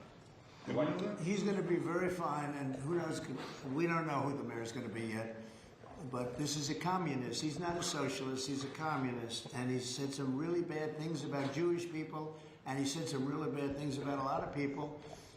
And I think he's going through a little bit of a honeymoon right now, but he might make it. But you know, it all comes through the White House. He needs the money through the Hebrew White House. culture, borders, and language. 4,000 years. Big problems, but it's a philosophy that this country is not ready for, and it never will be. By the way, we have a man with us who thought this was going to be a very glamorous, easy job. He's the ambassador to Israel, Mike Huckabee, former governor, former everything. Did Abraham He's speak former Hebrew? Everything, and respected and loved by everybody. And he loves Israel. He loves the state of Israel, and nobody loves it much more. And he's not Jewish, and he loves Israel. And he wanted to be there. I said, you know, Mike, it could be dangerous. No. Well, at least I was right about that. He was in every bunker you can be in. He was running around from bunker to bunker, but he's still with us, fortunately, and he's done a great job. Would you say a few words, Mike? I don't know, I never got into it like that. I just know this war has been going on for 1,000s of years. In the Middle East. And when the president made his trip to the Middle East, and then he really reached out to the new Syrian government, knowing they needed a partner, and knowing that they could pick the wrong partner. And what the I guess I could did just was Google pick it. us all. LOL. But the strategic move in that has set up something that is absolutely historic. And Mr. President, I don't even think you fully comprehend the impact that you're having on the region in a way that is so remarkable. And it was your leadership, your foresight, you did that. When the B-2s went in, the celebration, the sense of partnership that you gave with the Israeli people was so dramatic. But the message was bigger than to Israel. It was a message to the world. America's friends can trust us, but America's foes had better fear us. Edmar Wendell Santos. Welcome to my channel. Make sure to like and subscribe. Thanks for the support. Jesus crown King of Kings globe with meridians dove. Thank you. Great job you're doing. Thank you. They love you. Sup everyone. They respect him and they love him. You know, it's very, very interesting. We had the pilots here yesterday, as you know, and they were incredible. And we also had the mechanics. We had a lot of people here that had to do, a lot of, I think about 170 people that had to do with that incredible journey, a journey that could have been horrible. You remember what happened with Jimmy Carter, with the helicopters and all of the problems, and ultimately hostages. Hey ask_Jesus, bless up and welcome to the flock. Perfectly, but I didn't realize, I was saying to one, is this something that you felt strongly about? Absolutely, sir, I couldn't wait. I said, better that you... Looks like someone's been praying for divine intervention in the sky again. Forehead. I've been practicing for this mission for more than 20 years. From just after 2000, they've been thinking and practicing to go into that area. I guess you probably know that better than anybody, Pete. They've been looking at going in, but they never had a president. Keep your chins up, soldiers of the divine squad. And perhaps right, perhaps wrong. I don't know if that's true or not, but I didn't realize they were preparing for that journey from just a little bit after 2000, the year 2000. And I was pretty amazed by that. They knew it. They knew every inch of it. And they came back and they said, we got Keep your chins up, soldier. What if Israel just deported all the people from Israel who were not ethnic Hebrews? Would there be peace inside of Israel? We're going to send some more weapons. We have to. They have to be able to defend themselves. They're getting hit very hard now. They're getting hit very hard. We're going to have to send more weapons. Yeah, defensive weapons, primarily, but they're getting hit very, very hard. Enlisted Bugarin needs to stop eating so much chocolate. It's making him too sweet to handle. Kappa. I'm hearing the playbook but not seeing comms. LOL. All they have to do now is talk about how good it is. The biggest tax cuts ever. no tax on tips, no tax on social Enlist security. Eduki just ate Think too we'll go much tax chocolate on again. overtime. That dude is sweet as hell forehead. From a business standpoint, the jobs are coming in like we've never seen them before. Enlisted As soon as Boogerin that better was watch signed, there out. were 9 The Divine factories Intervention announcing Squad they were is on going patrol tonight, 5 head. 1-year deductibility, things that from a business standpoint you'd understand. The jobs that Enlisted Fartons got some serious skills up there. Flying circles around the enemy, 5 head. It's from Stream Elements. The chocolate comment was hilarious. Enlisted Fartons piloting skills are straight out of a Divine playbook tonight, 4 head. Car companies where they're building plants, AI is the big thing. We have over $15 trillion announced already, and it's been, really, I would say it's been during the last 3 months. Keep your faith, Enlisted. Even the darkest skies have their silver linings. AI_Kappa. Welcome to my channel. Make sure to like and subscribe. Thanks for the support. Present and accounted for. At Enlisted Bombin. Wow, thanks for the warm welcome. I feel the love. KEKW. Gotta keep the faith up there, Enlisted Boogerin. And I said, the King of Saudi Arabia, smart guy. And also we went to Qatar and we went to UAE. Really 3 strong leaders, smart guys. They all told me the same thing. And then that was reiterated at NATO just recently when we got back, where they agreed to spend $1 trillion a year, by the way, which is about 3 times what they were spending. But they all said the same thing. We thought your country was dead. Horrible term, right? We thought the United States of America was dead, and now you're presiding over the hottest country anywhere in the world. We're the hottest country in the world. I think Bibi would admit it, even hotter than Israel, though Israel was pretty hot about a week ago, I can tell you. Enlisted Boogerin flying like he's got wings of his own. Maybe he should have been a bird, 5 head. Enlisted Ukiine must be running out of gas, flying like a toddler in a kite. 4 head. Jobs, and that means building, and that means things like we've never seen before. So all we can do is keep working hard. There'll be always surprises. Some of the surprises are going to be bad surprises. In your view, is the war between Israel and over? The B-1 stealth bomber pilots should get congressional medals of honor for stopping the Iran-Israel war. IMHO. But I will tell you that in my view, I hope it's over. Yeah, I think Iran wants to meet. I think they want to make peace. And they probably got flying crosses. Now, if that's not the case, we are ready, willing, and able. But I don't think we're going to have to be. But I think Bibi would answer that question very well. I think the partnership between Israel and the United States, the partnership between President Trump and me, produced a historic victory. It's an incredible victory, actually. It brought the greatest capabilities of the United States that are matched with the great capabilities of Israel and the Army of Israel, pilots of Israel, soldiers of Israel, and the Mossad. And the combination of these 2 extraordinary capacities produced a decisive result. It set back the 2 tumors that were threatening the life of Israel, the nuclear tumor and the ballistic missile tumor, because they were planning to build 20,000 of these things and launch it on a country the size of New Jersey. And no country could withstand that. So what do you do when you have 2 things that are going to kill you? You have to remove them. With our combined effort, we did. But when you remove a tumor, doesn't mean that it can't come back. You have to constantly monitor the situation to make sure that there's no attempt to bring it back. So we've had a great achievement, and I think part of the effort of consolidating this and ensuring that we don't have to repeat this is to monitor this carefully.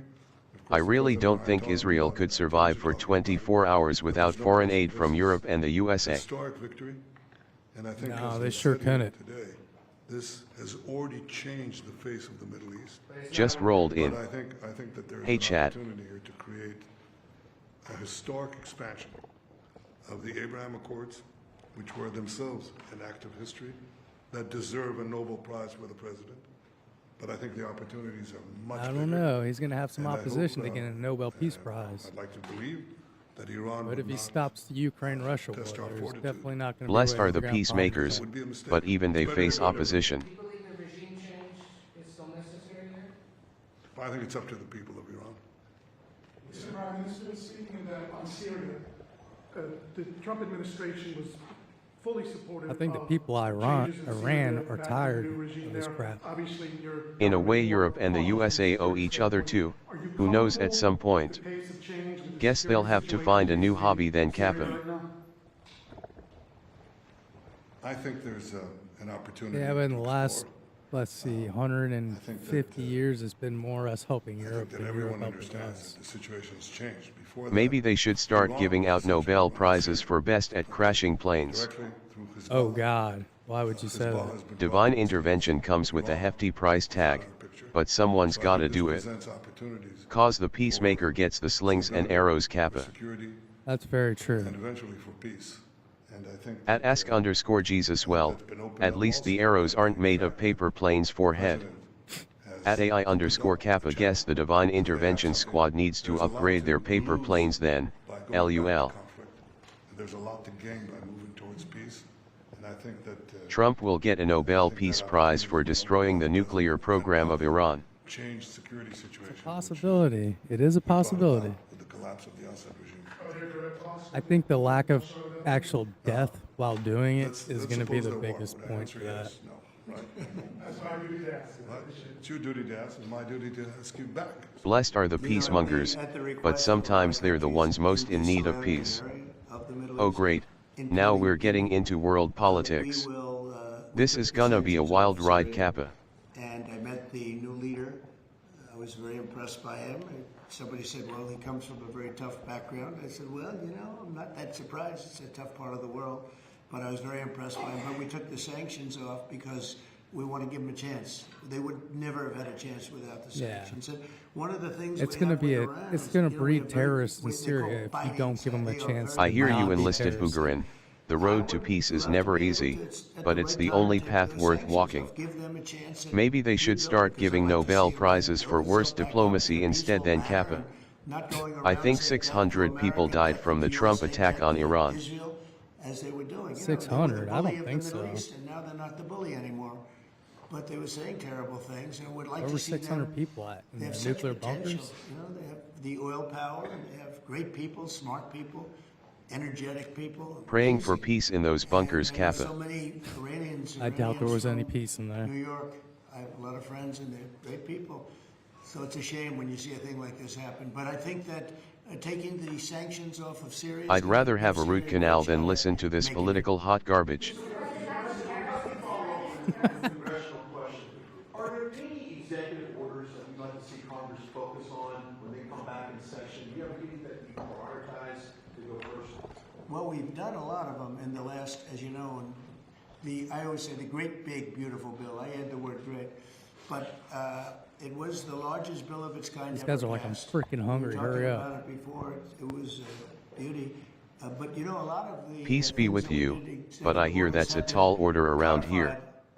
Blessed are those who hunger for peace, for they shall be satisfied. A lot more over the next period of about 2 months separately, but a lot of it was part of that beautiful big bill. President, on tariffs, what happened to 90 trade deals in 90? It's really not that many, if you think about the size of the 14 bombs he dropped on Iran. 30,000-pound bombs. But for the most part, we're going to send a letter, we're going to say. But where he dropped them wasn't like. Why do you keep crashing planes? You're not even flying them, Kappa. Country ever. I mean, Kappa. we're doing better than ever. We have, I don't think, and you're going to see these numbers soon. We've never had numbers like this. We've never had investment like this. We have more than 90. We're going to have much more than 90, but most of those are going to be sent a letter. This is exactly Yeah, but those what I said. 30,000 Now, we pounds made a weren't deal dropped with, in populated United areas. Kingdom. They're We made a dropped deal on with nuclear China. facilities. We made a deal. We're If they were going close to be making a dropped deal with like India.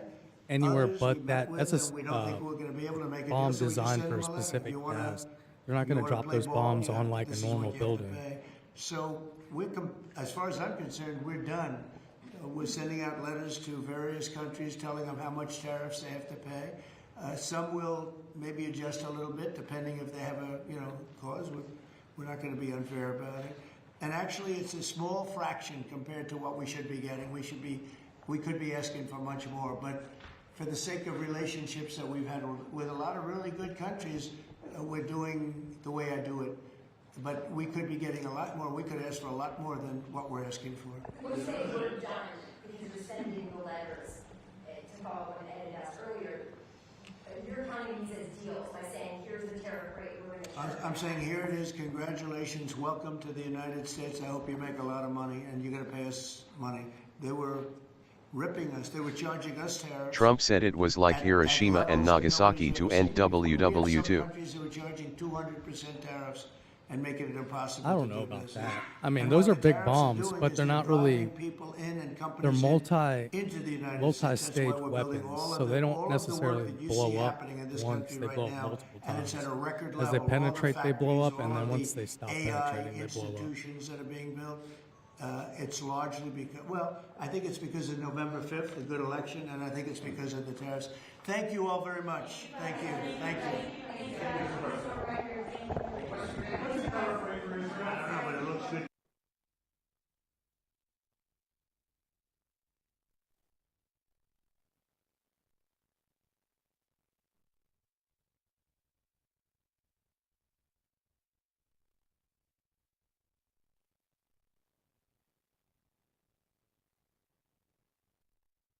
June, and Border Patrol once again released. The Department of Homeland Security provided an update that 91 innocent souls have now perished. Everyone here at the White House, Yes, including the it was President just of a the United metaphor. States, is praying for the victims' families and friends during this unimaginable time. We've had those President bombs Trump for a swiftly long signed time, a since like the major first Gulf disaster War. declaration That's the for first Care time we've had County, to use them. Texas, to ensure our heroic first responders have every resource they need in the relief and recovery efforts.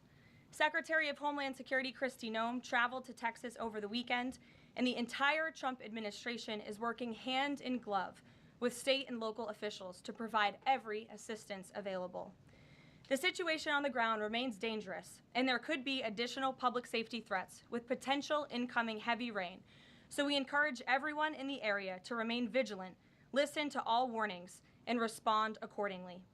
Unfortunately, in the wake of this once-in-a-generation natural disaster, we have seen many falsehoods pushed by Democrats such as Senator Chuck Schumer and some members of the media. Blaming President Trump for these floods is a depraved lie, and it serves no purpose during this time of national mourning. Here are the facts. In the lead up to this tragic natural disaster, the National Weather Service did its job. Despite unprecedented rainfall, the National Weather Service executed timely and precise forecasts and warnings. On July 3rd, the National Weather Service office in Austin, San Antonio, Texas, conducted forecast briefings for emergency management in the morning and issued a flood watch in the early afternoon. Flash flood warnings were also issued on the night of July 3rd and in the early morning of July 4th, giving preliminary lead times of more than 3 hours before flash flooding conditions occurred. And the National Weather Service office in New Braunfels, which delivers forecasts for Austin, San Antonio, and the surrounding areas, had extra staff on duty during the storms, despite claims of the contrary. So to any person who has deliberately lied about these facts surrounding this catastrophic event, you should be deeply ashamed. At this time, the administration's focus will be giving the victims and their communities the support they deserve during these recovery efforts in this tragic time. May God bless the great people of Texas, especially the parents who have lost their children. President Trump loves you. We are praying for you, and he will be traveling to see you later this week. Moving along to some further scheduling announcements. Tonight, President Trump will host the Prime Minister of Israel, Benjamin Netanyahu, for dinner, where they will discuss the positive developments taking place in the Middle East region. Tomorrow, We were flooded in President Baton will host Rouge his August sixth 13 cabinet to meeting 16 of in his second term. Many of 2016. you will be invited to We cover got that. 13 inches And in on our Wednesday, house. the president will host I leaders feel from sorry 5 for the African Texas nations flood for lunch victims. in the state dining room. In other news, after the historic signing on the South Lawn of the White House on the 4th of July, President Trump's One Big Beautiful Bill is now the law of the land. Republicans in Congress met the once-in-a-generation moment and codified the Make America Great Again agenda into law. After this monumental achievement, no other president in modern history has worked harder and faster to fulfill their campaign promises than Donald Trump. The One Big Beautiful Bill will get the United States of America firing again on all cylinders. It's safe to say that over the past few weeks, the president has delivered on many Those kids in the summer camp. For the fourth month in a row, jobs numbers beat market expectations with nearly 150,000 good jobs created in the month of June. The American economy has now added nearly 700,000 jobs since January 2025, with American-born workers accounting for all job gains. President Trump drove illegal border crossings to another historic low in the month of June, and Border Patrol once again released 0 illegal aliens into our country. The Supreme Court stopped activist judges from imposing nationwide injunctions and cleared the way for President Trump to carry out his popular and common sense agenda. The University of Pennsylvania agreed to all of the Trump administration's demands and will now keep men out of women's sports. President Trump secured a trade deal with Vietnam, giving the United States total access to their markets. Because of President Trump's unleashing American energy dominance, gas prices are at 4-year lows.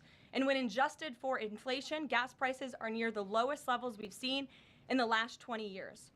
NATO members agreed to raise defense spending to 5% of GDP, a foreign policy feat long thought impossible until President Trump made it happen. The Operation Midnight Hammer obliterated Iran's nuclear capabilities, taking out this imminent national security threat not just to the United States, but to the entire world. The president secured a ceasefire between Israel and Iran, ending the 12-day war. The president brokered a historic peace agreement between Rwanda and the Democratic Republic of Congo. Pakistan nominated President Trump for the Nobel Peace Prize in recognition of his decisive diplomatic intervention to prevent a nuclear war between India and Pakistan.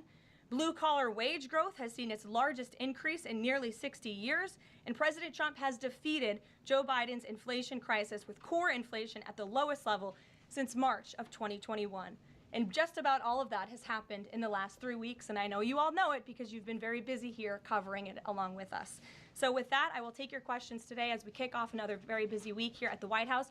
We'll lead with our new media seat, Brian Glenn, who is, of course, very present in this briefing room. He's put in a lot of hours covering this president, so we're glad you finally have a seat today. Brian, go ahead. It feels great to sit down. Thank you very much. You're welcome. I want to go back to the hurricane. You said that President Trump is scheduled to go to Texas later this week. Can you speculate on what day and what he has plans? Sure. The White House is currently arranging those travel plans. We hope that it will be later this week, likely on Friday, but of course we want to do it at the most appropriate time on the ground for state and local officials. We don't want to interrupt the recovery efforts, but we're planning tentatively for a Friday trip, and when that becomes final, we'll let all of you know, as we always do. And you gave a little bit of reaction earlier, but the National Weather Service, the union, actually publicly stated they had an adequate staff on hand to forecast and predict the storm. You shared your thoughts earlier on how the left many has people really do you need to weaponized predict the this storm? to blame the deaths in Texas on Trump. Want to comment on that again? Yeah, I just do think those comments are depraved and despicable, especially when so many Americans are mourning the loss of their children. The National Weather Service, as I said, did its job. Many experts, many meteorologists have said that. Many of you in the media, in all fairness, have said that as well. Unfortunately, not all. And many Democrat elected officials are trying to turn this into a political game, and it is not. This is a national tragedy, and the administration is treating it as such. We know the National Weather Service provided early and consistent warnings. They gave out timely flash flood alerts. There were record-breaking lead times in the lead up to this catastrophe. There is ongoing flood monitoring, and these offices were well staffed. In fact, one of the offices was actually overstaffed. They had more people than they need. So any claim to the contrary is completely false, and it's just sad that people are pushing these lies. Can I just get one more? Sure. Kind of a little bit of breaking news. The Department of Homeland Security is moving to end the TPS status on Honduran and Nicaraguan migrants. Yes. Any plans to adding additional countries that you could be targeting? Just a reaction. Sure. Well, I won't get ahead of the Department of Homeland Security on additional countries, but as you pointed out, they did end temporary protective status for Nicaraguans and Hondurans in this country because TPS, temporary protective status, is temporary by definition. It is not meant to be a permanent path to residency or citizenship here in the United States of America. It was originally granted to Nicaraguans following a natural disaster in 1999. That doesn't sound very temporary to me. and as well as Hondurans in 1999 after the impact of Hurricane Mitch in 1998. And so this administration is doing what it promised to do. And if individuals from these countries want to come here, they have a legal pathway to do it, but temporary protective status was never meant to be permanent. The previous administration abused this status and this parole program, essentially treating it as such, and we're not going to tolerate that any further. Thank you, Brian. Megan. Secretary Bessent said yesterday that countries will boomerang back to the April 2nd tariff level starting August 1st. Why did the president decide to have those tariffs not take effect Wednesday as originally scheduled? And then I was also wondering if you could share, obviously we saw the letters the president sent out on Japan and South Korea, but if any other... Because he's given time for American companies to adjust. Sure, yes, I can confirm. In fact, I have those letters. If you could get me the folder with the letters in them, Liz, they're right in the previous office. I have the signed letters that went out to both South Korea and Japan today. And there will be approximately 12 other countries that will receive notifications and letters directly from the President of the United States. And weeks ago, I stood at this podium and I told all of you that the President was going to create tailor-made trade plans for each and every country on this planet. And that's what this administration continues to be focused on. The president will also sign an executive order today delaying the July 9th deadline to August 1st. So the reciprocal tariff rate or these new rates that will be provided in this correspondence to these foreign leaders will be going out the door within the next month, or deals will be made. And those countries continue to negotiate with the United States. We've seen a lot of positive developments in the right direction, but the administration, the president, and his trade team want to cut the best deals for the American people and the American worker. That's what they're focused on. And in the effort of transparency, these letters will continue to be posted to Truth Social, so you can enjoy them yourself. Go ahead. Thanks, Caroline. Just about the visit of Prime Minister Netanyahu today, I was just wondering why that is not open to the press. Previous visits by him, we've had Oval Office press conferences. Does that reflect somehow the kind of sensitivity of this particular visit? No, they're having a private dinner. There's many important matters that are obviously ongoing in the region, as you know. The utmost priority for the president right now in the Middle East is to end the war in Gaza and to return all of the hostages. Also, as you know, there was a ceasefire proposal that Israel supports that was sent to Hamas, and we hope that they will agree to this proposal. We want to see all of the hostages released. That's on the top of the president's mind, so that will be discussed, as well as the many other positive developments we've seen in the Middle East.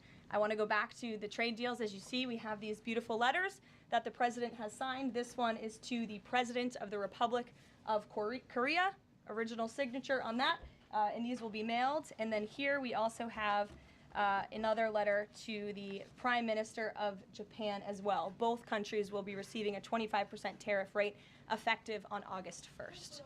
Go ahead. Thank you so much. You said it, and the President said it many times, you want to see an end to the war in Gaza. Will he give guarantees during this 60-day period of ceasefire that actually the war will end? Because this is a sticking point with Prime Minister Netanyahu, and I'm wondering if they see eye to eye on this point. And how do you see the next day? What the next day in Gaza will look like? Look, right now the president is focused on today and to get the Hamas to agree to this ceasefire. I don't want to comment on the details of the arrangement out of respect for these negotiations, but a agreeable and appropriate ceasefire proposal has been sent to Hamas. And I can also tell you Special Envoy Witkoff intends to travel to Doha later this week, where he will continue to engage in these discussions. And the Qataris and the Egyptians have been incredibly helpful partners in mediating these negotiations and discussions to bring peace to this region and end this conflict once and for all. Kristen. Two questions. Thank you, Caroline. Sure. The first question is President Trump reconsidering his plan to phase out FEMA, given what officials have said is their critical role on the ground now in Texas? Look, the president wants to ensure American citizens always have what they need during times of need. Whether that assistance comes from states or the federal government, that's a policy discussion that will continue. And the president has always said he wants states to do as much as they can, if not more. And in the case of Texas, the state and local officials are doing a tremendous job. And I know the president, Secretary Noem, and the federal government are very proud to be working with them. And the president has promised to give Texas the assistance that they need during this tragic time. Just one follow-up on cuts overall. Over the weekend, President Trump said that Elon Musk was a train wreck.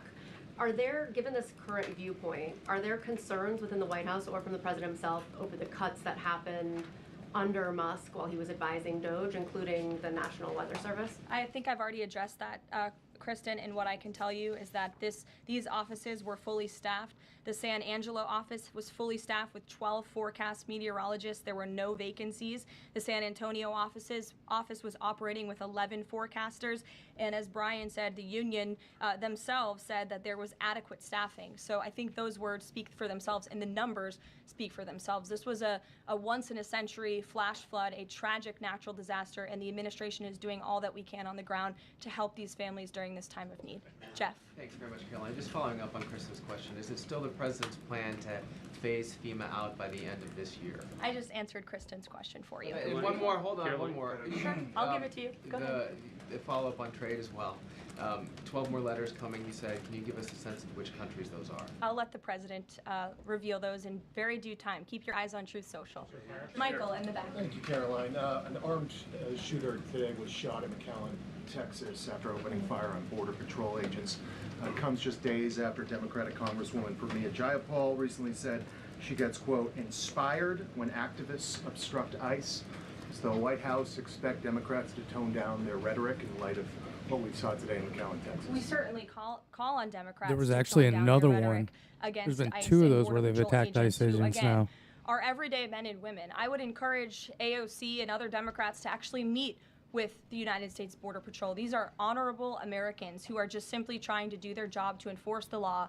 They go home to their families every night just like we all do, and they deserve respect and dignity for trying to enforce our nation's immigration laws and to remove public safety threats from our communities. The White House is aware of the shooting that took place today in Texas, and we are working with the appropriate federal agencies to get to the bottom of what happened. Caroline, the DOJ and FBI have now concluded there was no Jeffrey Epstein client list.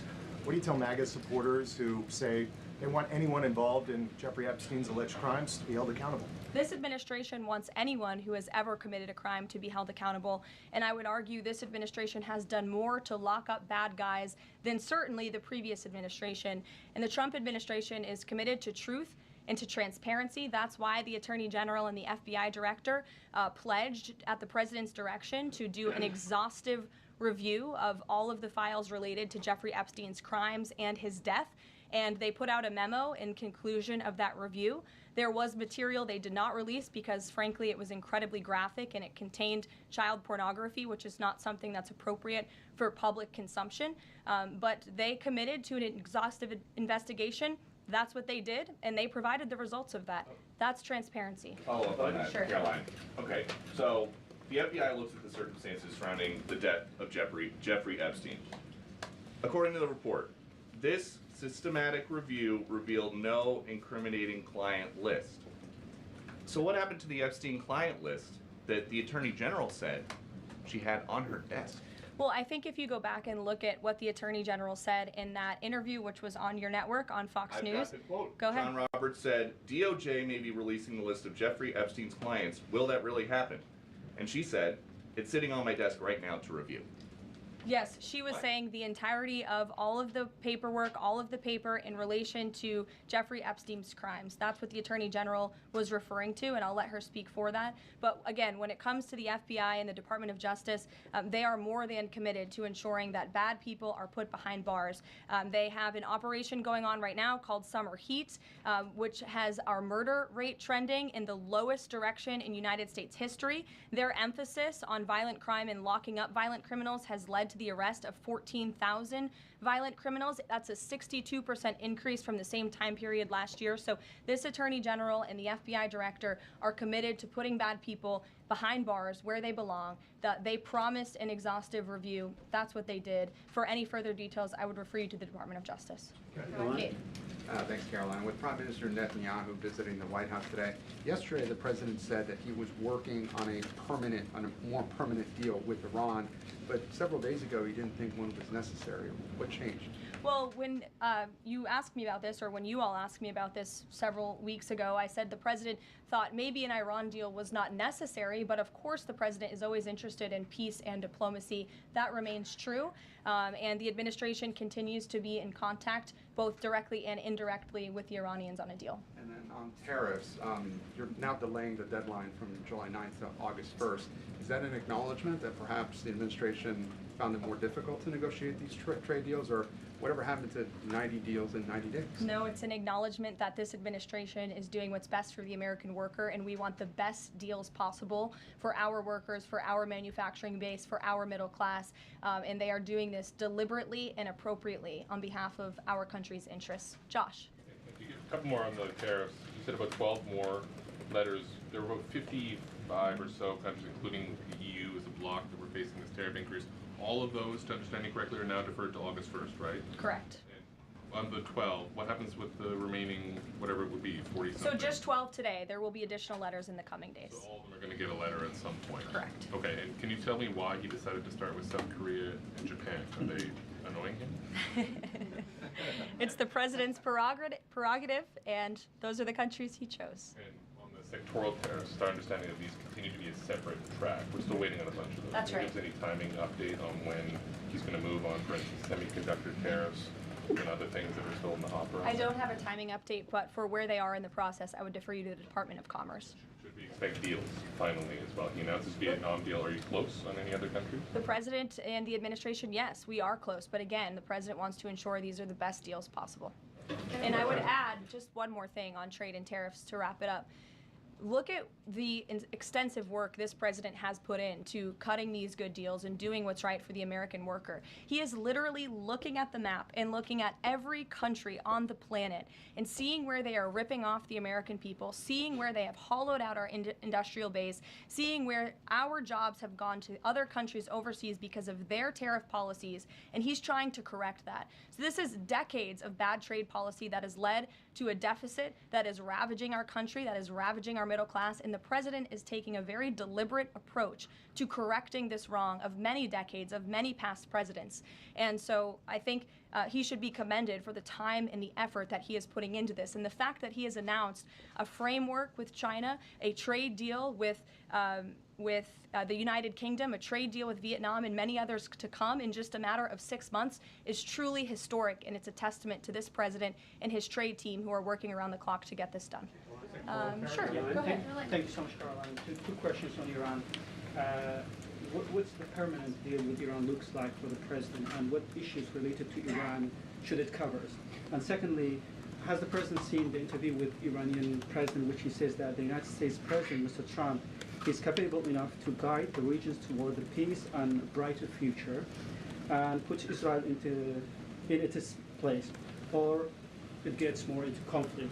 Has the president seen these comments, and what's his reaction to these comments? I'm not sure if he's seen those comments, but certainly I think it's true that the president is the right man for the job to move the direction, this region into the direction of peace and stability for the future. That's what he and his national security team are working on every day, and we've already seen historic achievements in that direction. Follow-up? Go ahead. In the back. Kelly, go ahead. Okay, great. Thank Sure. you. And then in front of you. Okay, couple questions for you. First, on Y'all need name tag signs. First question on the flooding in Texas. Sure. I know there has been some concern about the timing of the alerts, knowing that they did go out, but the warnings coming out in the wee hours, so while many people were likely sleeping. Can you share just details what you know about why those warnings were sent while people were likely sleeping, and then what the administration is doing to ensure that these alerts come out sooner? Well, the alerts imminently were sent out before the flood when people were sleeping, because the flood hit in the very early hours of the morning. So people were sleeping in the middle of the night when this flood came. That was an act of God. It's not the administration's fault that the flood hit when it did. But there were early and consistent warnings. And again, the National Weather Service did its job. On July 2nd, there were initial notices of potential weather and flooding risks were issued. On July 3rd, escalating warnings throughout the day with a flood watch issued at 1:18 p.m. And then later at 6:10 p.m. on July 3rd, the Weather Prediction Center warned of excessive rainfall and a high likelihood of flash flooding. At 6:22 p.m. July 3rd, National Weather Center issued a hydraulic warning highlighting considerable flooding risks, including in Caryville County. And then there were the timely flash flood alerts at 11:41 p.m., 1:14 a.m., and then another flash flood emergency warning issued at 4:03 a.m. just before the flood hit. So those were all of the warnings that went out to the affected area and region. Go ahead. One question on education funding Go for ahead. states Thank you and very much. local I appreciate districts. it, Caroline. Two questions for you related to the Prime Minister's visit today. Number one, there's a report circulating that the Gaza Humanitarian Foundation provided a proposal to the White House to build these so-called humanitarian transit areas inside and outside of Gaza. The GHF is insistent it has nothing to do with that proposal. Can you shed any light on whether the White House has received such a proposal, and if so, from whom?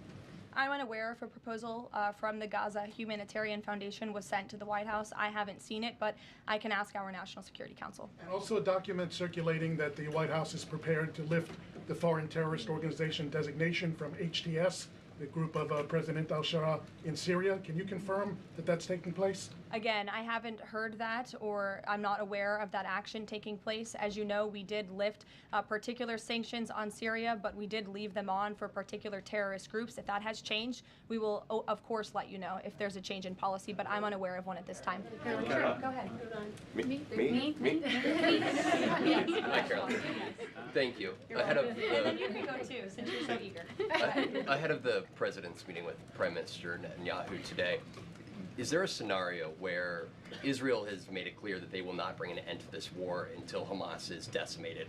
And the president just 5 months ago suggested a potential takeover of Gaza. Is there a situation where tonight the two men will change their posture, and in the scenario that Hamas turns over the remaining hostages, that the war could come to a permanent end, and that they will seek that under that scenario that they would essentially try to bring this war to a permanent end beyond just that 60-day ceasefire? Again, you're putting a hypothetical situation in the air, so I don't want to comment on that out of respect for these ongoing negotiations and discussions that are taking place. But as for the takeover of Gaza, I don't believe the president ever said that. I think he discussed a rebuilding of Gaza once this war is over. This has become an uninhabitable place for human beings, and the president has a big heart. He wants this to be a prosperous, safe part of the region where people and families can thrive, and there will be a need for a real rebuilding effort when the time comes. But right now we need to end this war, and we need to bring all of the hostages home. The president is adamant about that. The war tonight? Look, again, I will let the president speak for himself later if he decides to comment on the details of the agreement, but out of respect for the discussions, I won't do that from the podium. Go ahead. So Congressman Lawler and Gottheimer have introduced a bill in Congress, the Bunker Buster Act, that would allow the United States to sell B-2 bombers and bunker buster bombs to Israel. Is that something the president would support? Well, I don't know if the president's aware of the Bunker Buster Act, but I will ask him and see what his opinion on that is. I'm not sure. Right, thank you. Caroline. Thank you, Caroline. Building off of the question earlier about the shooter in Texas who targeted ICE, Axios reported today, I believe, that Democrat lawmakers were saying their constituents are calling on them to be more violent when they go to ICE facilities, including, I believe, they want them to shed blood, and that they said that Democrat lawmakers should be willing to get shot themselves. Can you respond to that, and do you have concerns that any of these lawmakers might act on the wishes of their constituents? It's hard to believe anyone with morals in this country or decency would say such a thing. Obviously, the White House condemns that rhetoric, and we condemn violence of any kind. This administration is simply trying to enforce our laws, and we must be a nation of law and order. You cannot simply waltz across our border and live here illegally and expect to stay. We are going to enforce our nation's laws, and the men and women who are doing that are doing so in a respectful way. They are doing so within the confines of the law, and they are just trying to do their jobs. And we condemn any violence or any calls for violence of any kind against any American. Go ahead. Thank you, Caroline. I wanted to ask you if... I was not calling on you, but you can go ahead. It's fine. There's a lot of people in here today. President Trump already saw the letter that the Colombian president Gustavo Petro sent him, apologizing for his comments a few weeks ago, suggesting that there was an involvement from the U.S. government in an alleged coup d'etat in Colombia. And Secretary Rubio recalled the U.S. Chargé d'Affaires in Colombia. Did President Trump saw that letter, and what do you think about the comments from President Petro suggesting that the U.S. has some kind of involvement in a coup? I'm not sure if the president has seen that letter, but I can check with him in the National Security Council. We will get you a response if you follow up with my team. We will find out for you. Caroline? Sure, go ahead. Thank you, Caroline. Iris, go ahead. Thank you, Caroline. Thank you, Caroline. On two topics. First, I on love how tariffs. excited everyone is on Monday. Yes, Raquel, you can go after. On two topics. First, tariffs. The president announced last night that any countries aligning themselves with the anti-American policies of BRICS will be charged with an additional 10% tariff. Can you tell us more details on that? What specific policies is the president talking about here? What policies should countries stay away from to avoid being subject to additional tariffs? Sure. Well, the president feels, generally speaking, that BRICS is seeking to undermine the interests of the United States. It's the president's utmost responsibility to put the interests of the United States first. That's how he views his job as president. So he's going to ensure that America is fairly treated on the world stage, and he'll take any action necessary to prevent countries from taking advantage of the United States and our people. Raquel, go ahead. On illegal immigrants, Registrar Tom Homan told us this morning that ICE will have to arrest 7,000 illegal immigrants every day for the remainder of this administration to just catch the ones that were let in during the last administration. I'm wondering what the new resources and manpower, of course, given by the Big Beautiful Bill, which of course opens the door for ICE to hire additional 10,000 agents and officers. What's the administration's expectations now for daily arrest numbers going forward in upcoming months? Sure. I'll let the Secretary of Homeland Security and her department speak on what they're looking for in terms of daily numbers. What I can tell you is I receive the daily reports each morning, and ICE is out there doing the jobs that they swore an oath to do, and they are removing public safety threats from our communities every day, and our country is becoming a safer place because of their efforts. And the One Big Beautiful Bill that is now law will give significant resources to ICE and Border Patrol to continue the tremendous work that they are already doing. And I think every American who wants to live in a safe neighborhood should be grateful for their efforts. Thank you, Caroline. Raquel, and then I can go to you. So much. And then you, Dr. Harper. Thank you, Caroline. It's a follow-up on the BRICS question. So does President Trump believe that the BRICS are getting stronger or trying to isolate the United States? And how close is he monitoring this summit that is taking place in Brazil right now? He's closely monitoring it, which is why he put out a statement himself. He does not perceive these countries as growing stronger. He just perceives them as trying to undermine the United States' interests, and that's not okay with him, no matter how strong or weak a country may be. Go ahead. Yes, go ahead. Yes. As promised, yes, go ahead. Thank you. Does Trump have a vision for post-war Gaza? You mentioned, he's talking about now the ceasefire, but does he support permanent or temporary Israeli presence in the Gaza Strip? Does he continue to see a continued role for the Gaza Humanitarian Foundation to continue to operate in the Gaza Strip? Well, as you know, because we've talked about it before, the president has directed aid to be moved into the region, and that has been taking place. You've actually seen people in the Gaza Strip yelling out, "Thank you, Trump," for the aid and for the meals that they have received, because the previous administration never did that for some reason. But this president, again, wants to see peace and stability in the region. So as I outlined previously, he views this part of the region as having a real chance at being peaceful and prosperous. But again, we need to end this war. We need to get all the hostages home, and Hamas needs to accept this proposal in order to do that. Dr. Harper, go ahead. I'm Dr. Anthony Harper with the Intermountain Christian University. Thank you for taking my questions. Given the nature of the Palestinian Authority, with their pay to slay, teaching Jew hatred to children, corrupt leaders, and no elections for 19 years, who does President Trump support to govern Area A and Area B to prevent Hamas from ruling? And what is President Trump's position on Israeli sovereignty? Sure. Well, the president believes Israel, of course, has a right to defend itself. As for the first part of your question, you're getting ahead, Dr. Harper. As I told you, the president wants Hamas to accept this proposal right now. He wants to see peace in this region, and he's committed to doing that. Sean.